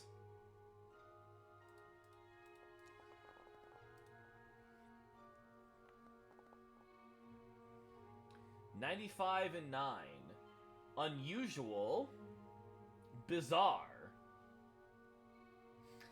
Okay, so because I am so stupid, I'm kind of imagining that they are a stand user. I would not call it a stand, but I'm kind of imagining that this potential NPC is basically JoJo's Bizarre Adventure. So, I'm not stupid, but, like, I'm very... Maybe childish is a better word for it, but, like, I'm very anime-pilled in the sense of bizarre. I just think, as soon as I see the word bizarre has been ruined to where I immediately just start hearing JoJo themes. So, a creepy, strange individual who has a stand, but not a stand. You can build stand users in, Cypher. So I kind of want that to be the case. So they're creepy and unusual. Let's see what descriptor comes up for them.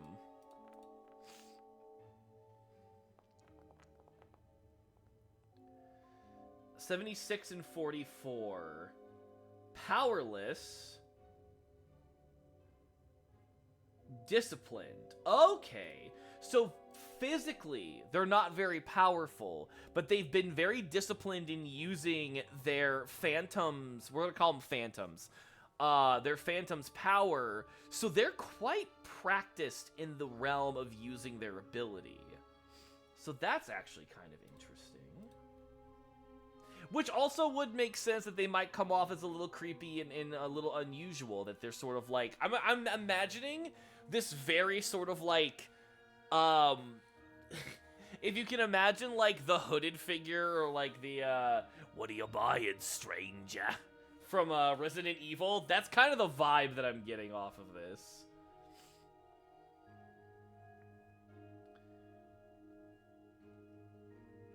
Let's see. Their personality...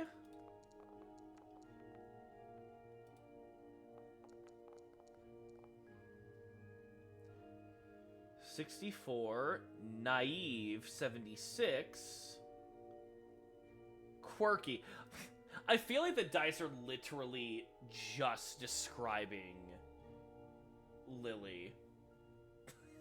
I think, because the further down we go, the more I'm just like, this just sounds like Buns' character. It just sounds like this is just explaining Buns' character.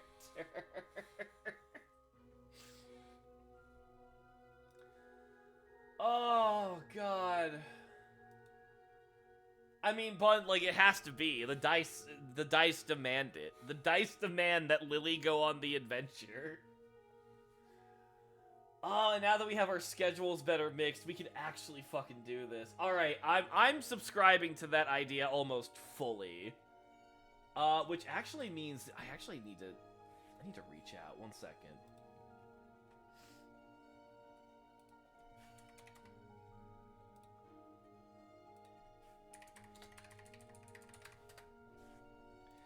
I'm gonna reach out to Sirius.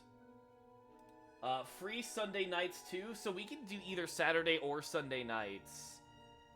I'm gonna reach out to Sirius because Sirius wants to do more tabletop related stuff. And it would be so fun to have my VTuber self go on adventures with 2 characters that you and Sirius put together. That would be sick as hell.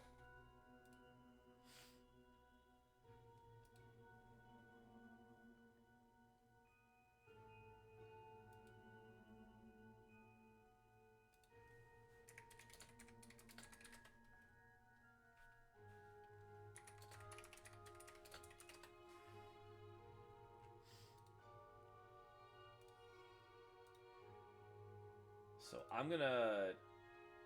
Damn, that actually is kind of perfect. I kind of love that idea. To the point where I don't want to roll for any more NPC traits.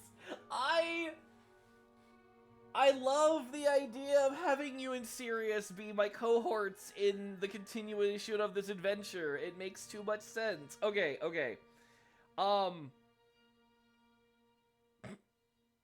Buns, if you, I actually kind of want to see if... Buns, if you're free, do you want to get into a call really quick on this stream?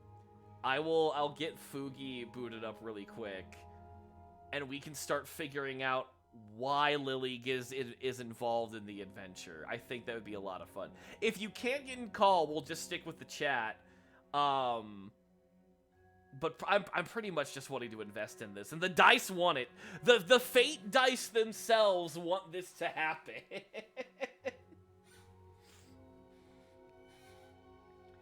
Because it is late. I started this much later than I really meant to, but you know what?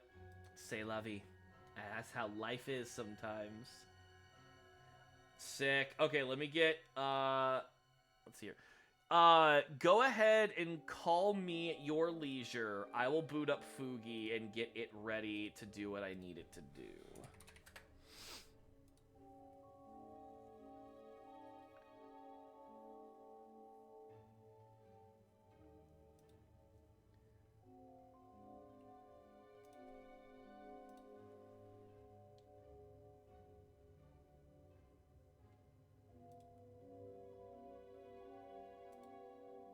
Go.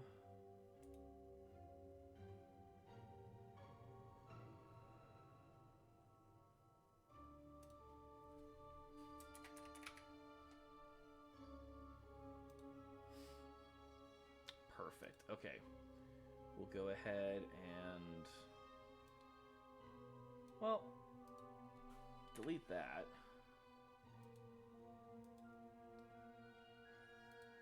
This was actually supposed to go into this folder, but it didn't wanna, because it's a bastard.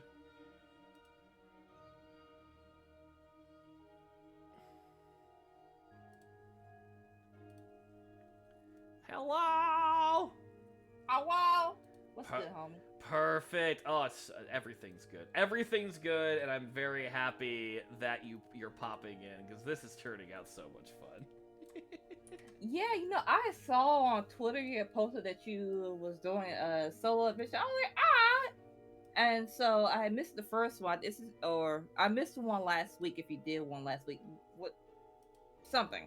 I don't remember Yeah, when I yeah. actually So saw it. I've only just been doing this recently, and essentially like it is purely me just getting started with this. Why are you not showing up? Oh, because you have to be above the tavern. There we My head is go. muggy. There's your pretty little head. Nom nom nom. Yeah. This has been like so. Oh, now there's little me. that explains why things are. Yeah, so I had paused doing streaming for a hot minute because like life, and then I was able to come back with a vigor with TTRPG shenanigans. So this is Love only it. the third session of doing this, and it's been fun. It has just been like a fun little experiment that has just gotten further and further into the realm of what, as you could see. Yeah, I've been having a great time listening. Thank you. All right. Yeah. So, for those who are not familiar with you, do you want to shout yourself out and tell them where they can find you? Yes, the self introduction. I am professional at this. My name is Rora Buns, and I play a whole bunch of different shit, including Marvel Rivals, Dead by Daylight, and currently doing a playthrough of Expedition 33. Now, if you cannot parry, then you are ass to the wall. That is the game. It really is. I absolutely love Claire Obscure. It's so much Yeah. fucking fun. Oh yeah, I don't know how to say the first two words, so I just call it Expedition 33. I'm too southern for work. See, I've been calling it that for a hot minute, but I keep hearing everybody like pronounce it as Claire Obscure, so I'm like, all right, fine. It's like I'll just say it like a shitty French, Claire Obscure. Yeah, that sounds very Americanized since the game is technically French based. But you know, Yes. I accept this. I love that. As someone who openly just like makes French jokes, and then like a French studio comes in, it's like, hey, we're gonna make a JRPG that makes JRPGs blush, and I'm like, you did that precisely. Yes, yes, they done it fantastically. So good. For the purposes of what we're doing here, I would love to use the GM emulator, and let's figure out how Lily gets involved in all of this chicanery. Dun dun dun! Is there a yes or no question you want to ask, or do we want to go ahead and try to let randomization dictate how they get involved? You know, this is your story, so you let me know. Okay. I'll start with saying, does Lily join because she's asked? And we'll say with the chaos factor involved, we'll make that a +2. Bada bing. Okay, yes. So Lily gets asked to join on the adventure going forward. I've got a follow-up question, but I want to see what you might come up with, because it is your character.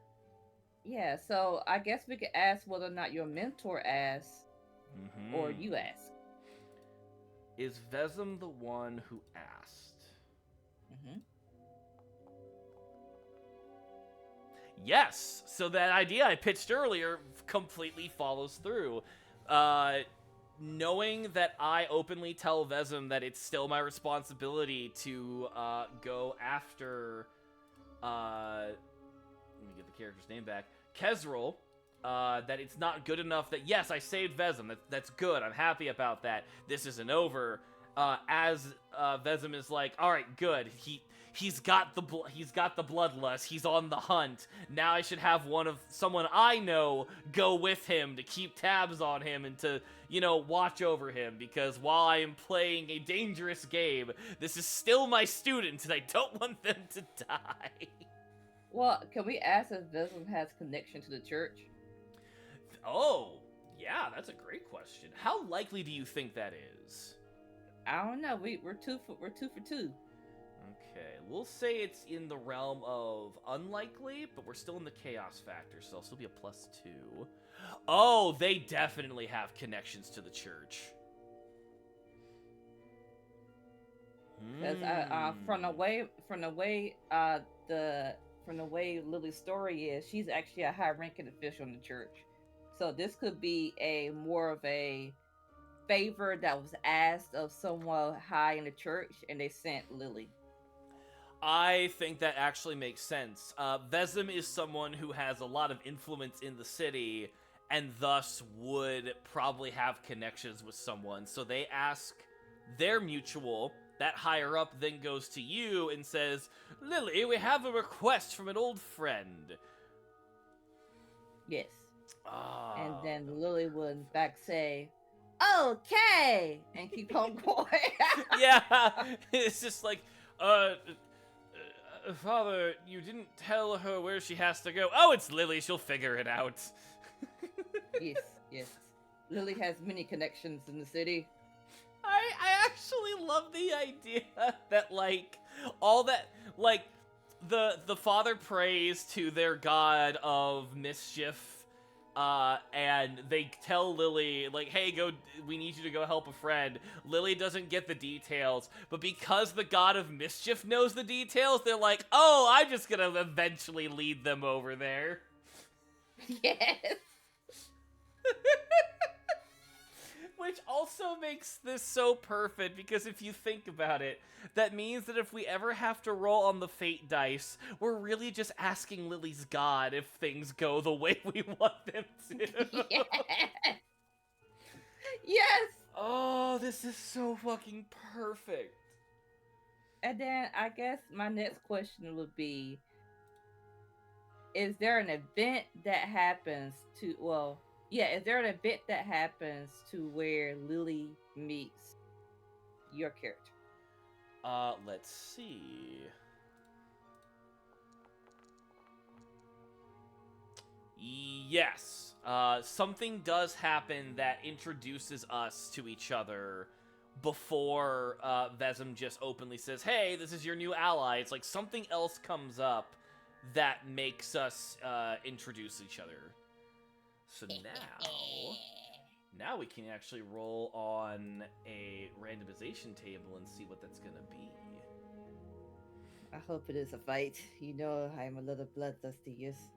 Listen, I've been getting my shit rocked for 3 sessions so far.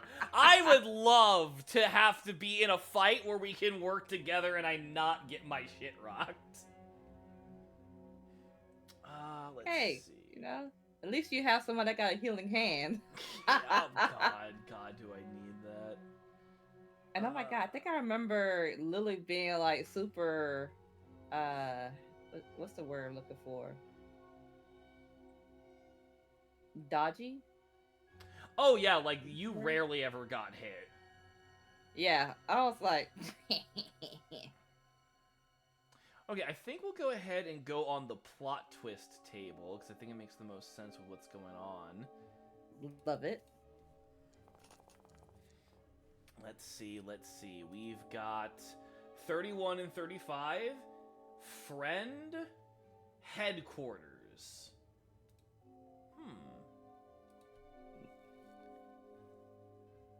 Oh. I'd actually let myself get a GM intrusion point for this.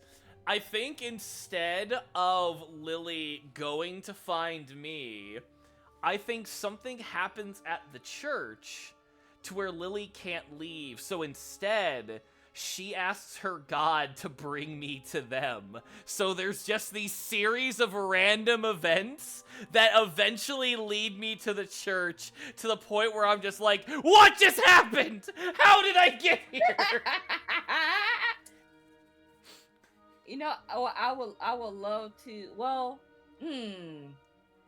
I think that it would be interesting if there was a string of unfortunate events and strange events to where Lily is just like skipping down the road, like, I wonder what I was supposed to do again. And then you like fall in the sky in front of her, like, oh, hi. Yeah, no, I really love that idea. Hey, Hey, Lily, we need you to go find this guy. Okay, 20 minutes later. Wait, what was I supposed to do again? Oh, hey, there he is!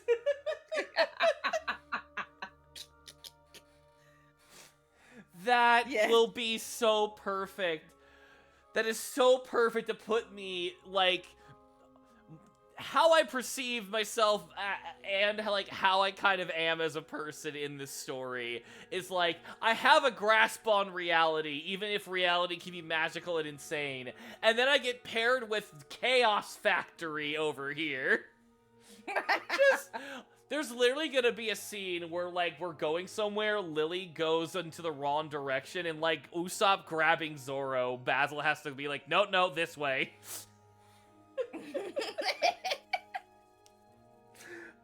God, that's awesome. That's so... Here's the best part, Buns. I made a mechanic based off of the vampires in Cypher, where instead of blood... Beastwalkers have to deal with an ever-increasing rage factor, to where the angrier the Beastwalker gets, the more they either have to try to control that rage, or they have to find a way to release that rage, or they'll lose their shit. Lily is going to drive me up a wall, literally. Oh god! This makes so much sense! The other reason that Vezem is sending Lily is because, one, Lily is reliable. They will definitely work in making sure that Basil doesn't die. Two, this is going to be a great stress test to see if Vezem's theory about me as a person is correct. Oh, that's fucking beautiful. With it being... Also, oh, go ahead. Lily chooses chaos, but Lily is actually very intelligent.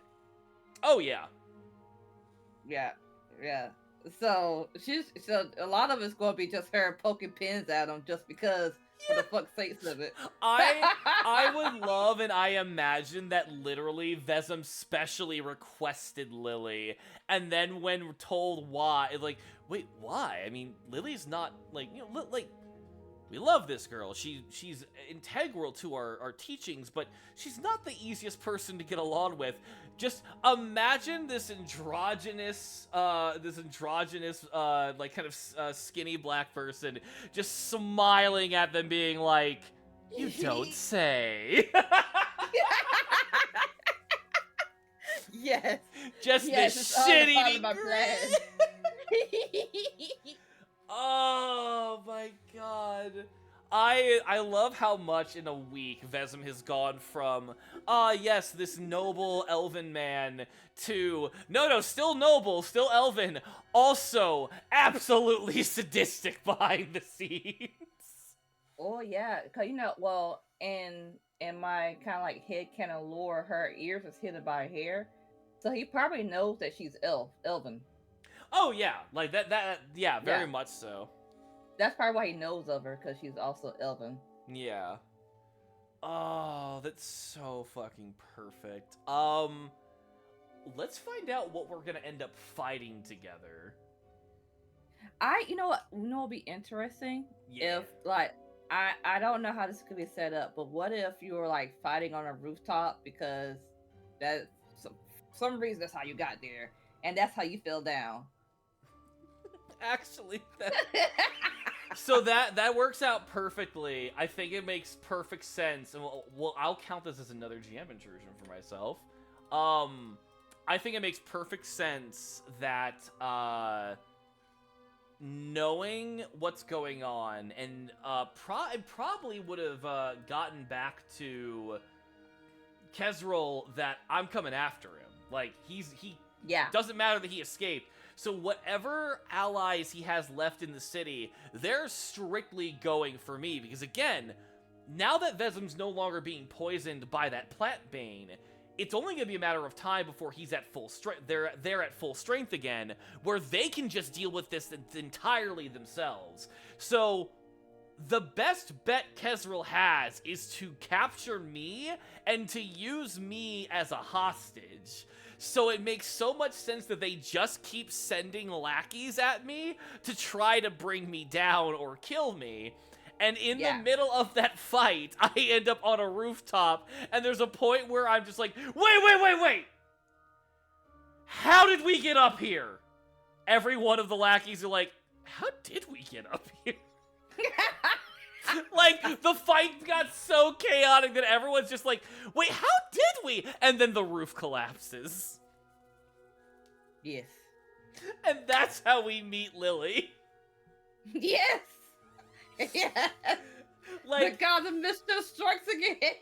Oh, it's so perfect because literally at this point I have learned in story that if I'm massively outnumbered, if I'm going against more than 3 individuals, I cannot take that shit. I need to get away. So once again, they send about 4 or 5 of their cultists after me, and I'm like, nope, I've learned my lesson. Fuck off.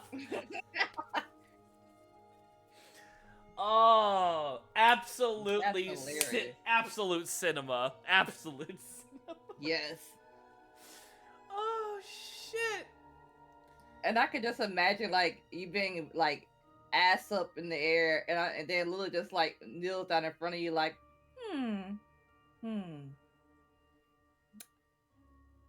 Are you my ward?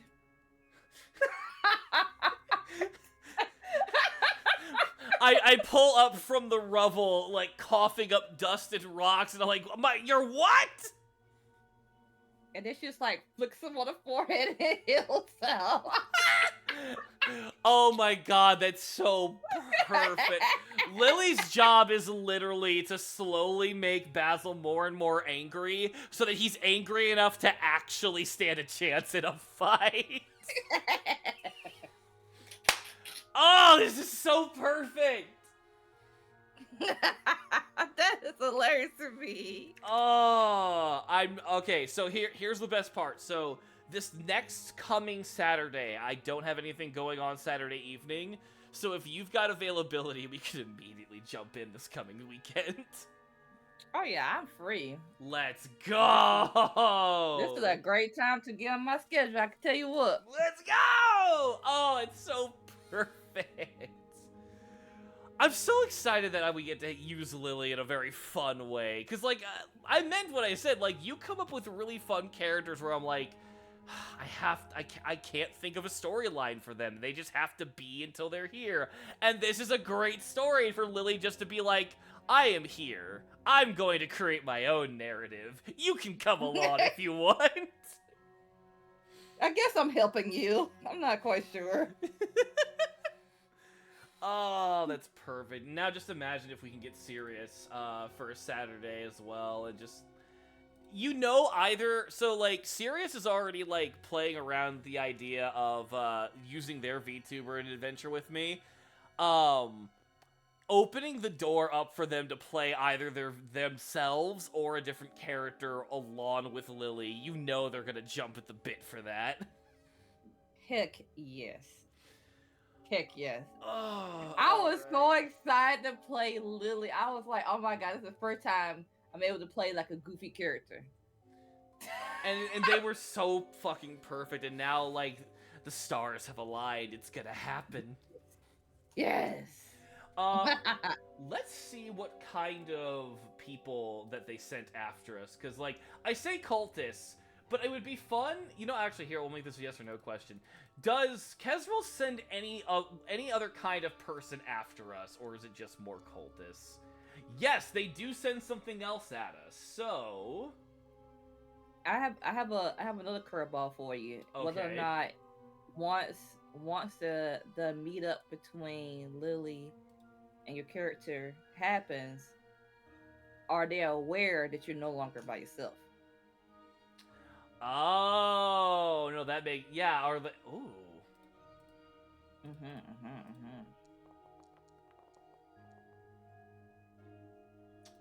I think after we... Depending... So based on this roll, I'm going to say depending on whether or not the people we fight are left alive, air quotes, or if they're just jailed, that will make it to where, oh, you're traveling with someone now. Great. I think like initially when Basil and Lily meet up, they aren't immediately pegged as traveling together. After the fight, yes, then it's become very clear that Basil has gained a party member. Yes, yes, yes. So the reason why I asked that because in the future, mind you, I have never seen a church that hasn't had enemies. How did I say that? Enemies? Yeah, Yes. enemies. So that can add another layer on top of it. Ooh, okay. Now you got me intrigued. This might be too early to ask, but I'm very curious. Would Kezrel It's never too early. Would Kezrel know to go to the enemies of your faith once he finds out about you? Or would he even know who I am? No! Okay, so you know what that could mean. That could mean that as we're traveling, the enemies of your church mess with us and just complicate things. So we have multiple different enemies coming at us. They don't know about each other's existence. And we eventually might have to deal with the reality that they very quickly become aware of each other. Yes, yes, yes. Okay, I like this. And then another complex layer of Lily is that she has I forget how it was stated before, so feel free to correct me, but I believe she has a rare ability to heal. Yeah, so you would the initial build we had for you was that you had the ability to heal. It is something that either you were born with or you have to specifically train to do. Yeah. Oh wait, were you asking me? No, I was saying as a statement. Oh, okay. Okay. I was like, wait a minute. No. Yeah, the idea is that, like, anyone could heal like Lily, but they would literally have to dedicate themselves to doing it. Yeah. Oh, that makes that a lot of fun. I have a question I want to pitch to you and possibly the Fate Dice. Is the reason why one of, and maybe even the focus of this story, one of the enemies of the church is so hell-bent on Lily, is what if Lily's healing power is supposed to be a gift from a different god? And it's blasphemous for Lily to have what she has for the god of mischief and chaos. That's very Lily. That'd be very interesting. Whether, and it could either be like she was born under one church, was taken from that church, whether it be kidnapped or whatever else may be, and was raised in another church. We just got a 20 on the chaos factor, which doesn't just mean yes, but it means exceptional yes. So, I want to pitch an idea that there's the faith that Lily's a part of, and then there's another church that's more about order and stability. You'd think that those two faiths would be at each other's throats, but in actuality, they see themselves as two parts of a whole, and they are allies. But there's a section of the faith of order that has essentially a different dogma where they truly despise what the chaos stands for. So for Lily to have healing powers that should, and maybe even clearly come from the faith of order, but is of the faith of chaos, that second, or that separate dogma is hell-bent on killing her because she is an abomination. I like this. I think that I also really like this harmony. So I don't like the idea of order and chaos being friends. Okay. I like I see the reasoning why. I think that I it's just like having and it's just like having two different political parties fighting for dominance in the city. I can see that, and I'm not going to pitch hard for this, but more kind of like put an idea out there just to like get the Yeah, creative juices flowing. I'm kind of going off the idea that it's not so much political opinion or political focus. Like, both of these faiths are following what they see as like natural aspects of reality and life. Like, it's almost like right. natural. And it's going off the idea of without destruction, you cannot get new order or cannot get something new. Without there's being something to build up, there's nothing to destroy. So in that Yeah. same vein, that like harmony of the two is necessary. However, having more faith in one than the other is where they have their disagreement. So I wouldn't. Yeah, I like that. Yeah, that's more what I'm going for. That the two faiths Hmm. respect one another and they ally themselves with one another because they see themselves as opposite but necessary factors of reality. I But don't like the idea of ally though. but You can accept somebody's or something's existence without being an ally of it. So it's more of like very tensionist. I actually think that our deal is better kind of thing. That's how my brain kind of takes it, especially with something so opposite. Well, I say so opposite, but opposite, even though they need each other, that can be like the underlying, like deep down. But if we really think about like what's in the forefront, it's the pride in each other's like ideology, and one's gonna okay. be more prideful than the other, more prideful on theirs, and then the other one more prideful there. That then brings light into more extremists in the ideology. So you might have more extreme. You might have some people that's more towards like, yeah, we're actually kind of harmonious.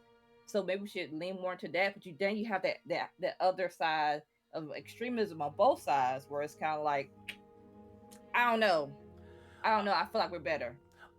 Okay, so not that they are openly allies, but it's like it's much more that like even members of their faith can see that like they should or could have the ability to have closer ties, but as you said, ego, personal power, and the things that make people people have kept those two faiths from really being able to congeal on a public level as being allies. So like it is Yeah. tentative because there's multiple parties within both faiths that do play nice with each other, as much as there are multiple parties that do not.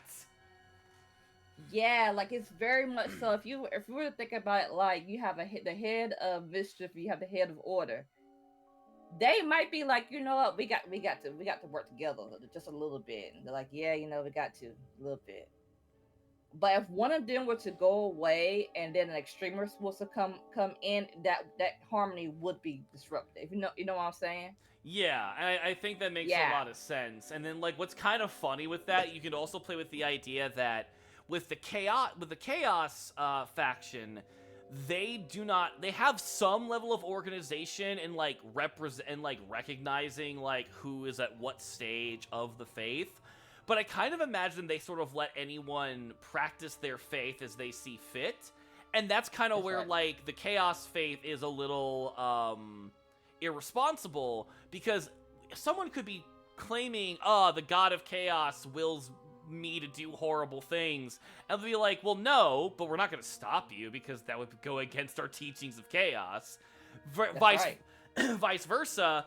The faith of order has everything meticulously labeled and organized into subsections, but in doing that, you have to go up such a chain of command to get anything done that like so many things get done without anybody noticing.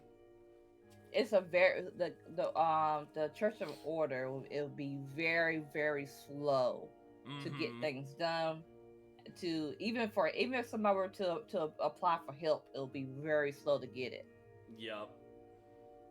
And that slowness, there's two different ways we can handle Lily's backstory. We can handle Lily's backstory to where she was born to be an apostle of the order, but then was kidnapped um, by a member of the extremist part of chaos because of their rare ability to heal, and was raised up in chaos. Or we can go it to where she was a Hyrrican member of the order. Huh? Oh, sorry. Give me 1 second. Wife is talking to me. You're okay.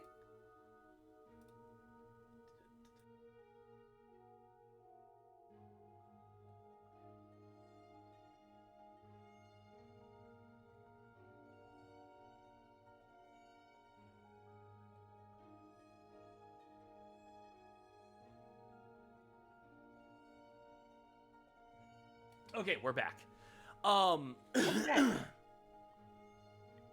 But what I was gonna say is, so we can do one where she was born, kidnapped, and raised on the other sect, or we could go to where she was like a high-ranking member of the order, got really bored with it, said "F this, I'm out," and went to chaos. I kind of like the idea of the latter because I think like having extremists on both the chaos and the order side would just be livid with the fact of you can't just choose to do that. Meanwhile, the head of the order, well, actually they can because they worked their way up to a point where they openly are allowed to walk away from the faith, whereas the chaos leader was fuck you, yes they can. I don't need a reason. So, like, Yeah. both the heads of the separate factions are totally cool with this, and you know what makes sense? This might have been their desire to make a political move to make the churches come more together in harmony, and while in many ways that has worked, in many ways it has backfired. Yes. Yes. Having Lily, I like this. Having Lily be sort of like the child, seen as the child of harmony, and there's so many people who are like, yeah, you know what, this only strengthens our faith. Meanwhile, others, kill her, she's a monster, she's ruined everything. Yes. Blasphemous. Oh, that's so perfect and makes so much sense for religious tension storyline. Yeah, it also makes sense to why she portrays as very chaotic but very, very intelligent and very deliberate. Yeah, like not letting things get her down, like allowing the world to be its chaotic self, but then having the ability to build things back up when the chaos has subsided. Yes. That is perfect. You know what? That also kind of makes it make sense that this ends up being as much as Lily's adventure as it is my adventure. Where they're like, so, like, better yet, I can even ask this as a question. Is Lily more in danger being in the city at the moment because of what's going on? And that's partially why they're sending her out with Basil.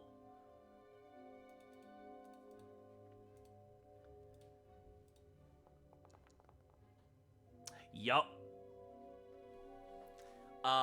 You could even say that, like, it has not been more than maybe even, like, half a year to a year since she made the switch over to being, an apostle of chaos, and the tensions are getting so high that both the heads of the churches are like, maybe she should go on a vacation. We gotta sit her out till we can let this simmer down a little bit. I love this. So it has turned into an adventure for both of them to grow. That is perfect. That also me when a apostle of chaos and a werewolf walk into a bar.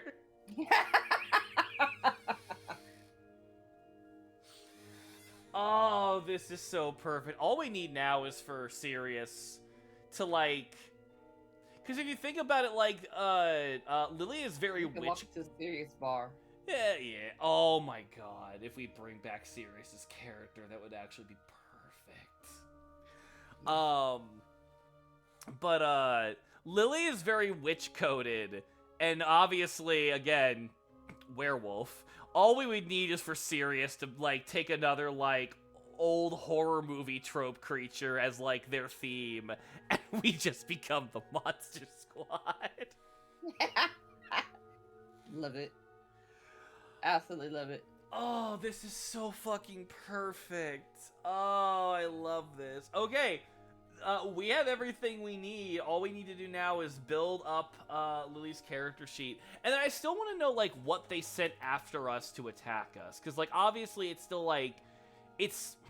Ironically, it's more cultists, in a way.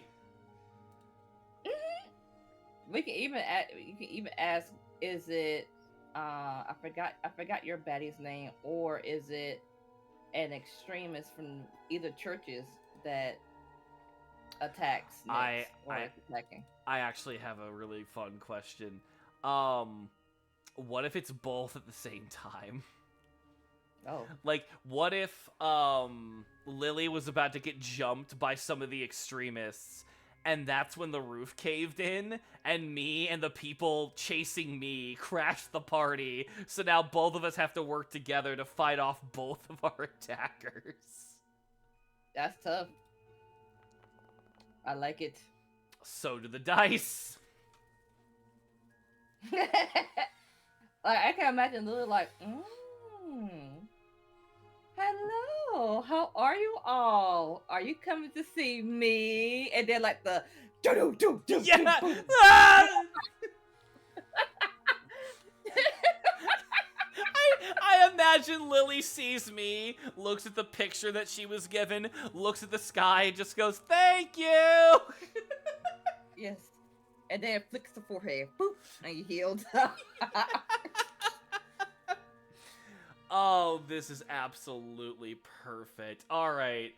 I'm just gonna let that be. It's gonna be a combination of cultists and brigands and thieves that are going after us. So, like, Yeah, mercenaries. yeah, so if it's... I would say, to make this feel even, it's 2 occultists chasing after you, and then it's 2 mercenaries chasing after me. And I can actually take the thug characters and just beef them up to level 5 as well, so this is perfect. Yes. And can they be from the order? Because I think that would be funny. Like, finally, you are alone. We've made every plan. Everything's gone accordingly. Everything's been so meticulously precise, and then you just go, "Oh, that's a real shame." Which, actually, that makes so much sense on why the heads of both churches want there to be more harmony. Because it makes so much sense that the Chaos head is like, yeah, like, our faith believes in the idea that, like, you know, your plan is only as good as the first headache, but, like, you should still go into problems with a plan.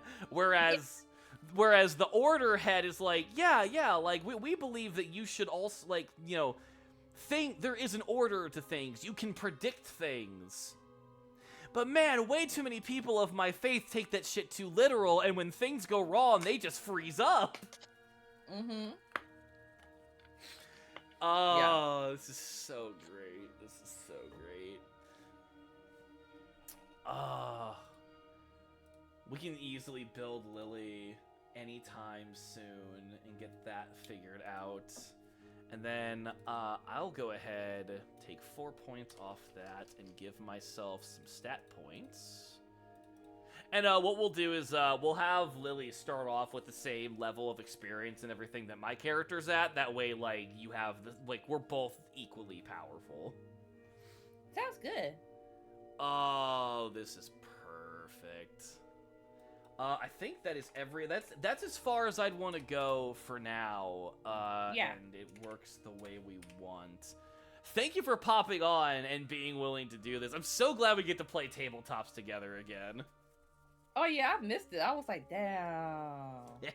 Our schedules just don't like each other. No, and thankfully I ended up getting a much better job that lets weekends off.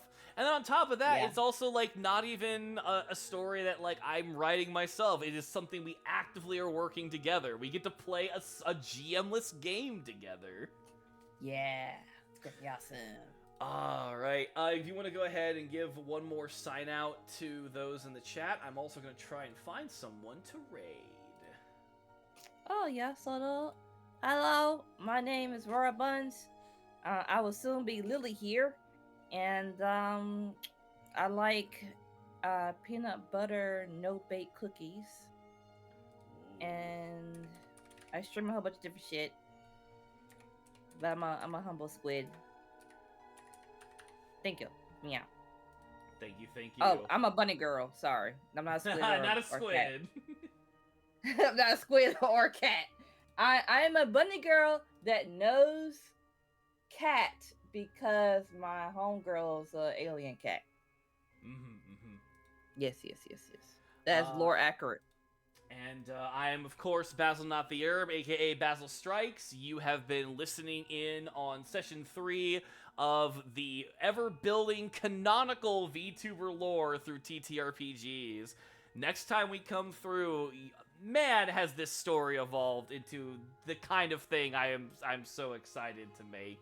If you're interested to see what else I'm going to be doing, look for Basil NTH, Basil Not the Herb on YouTube, Twitch, Blue Sky, etc. And if you're looking for the VOD for this video, it will be up on my second channel, Not the Herb Archives, where all of these streams will be. Eventually, I will be making proper videos. They just cost money. They do. Thank you again for being here, Buns, and to everyone else, oh, good night. Night night.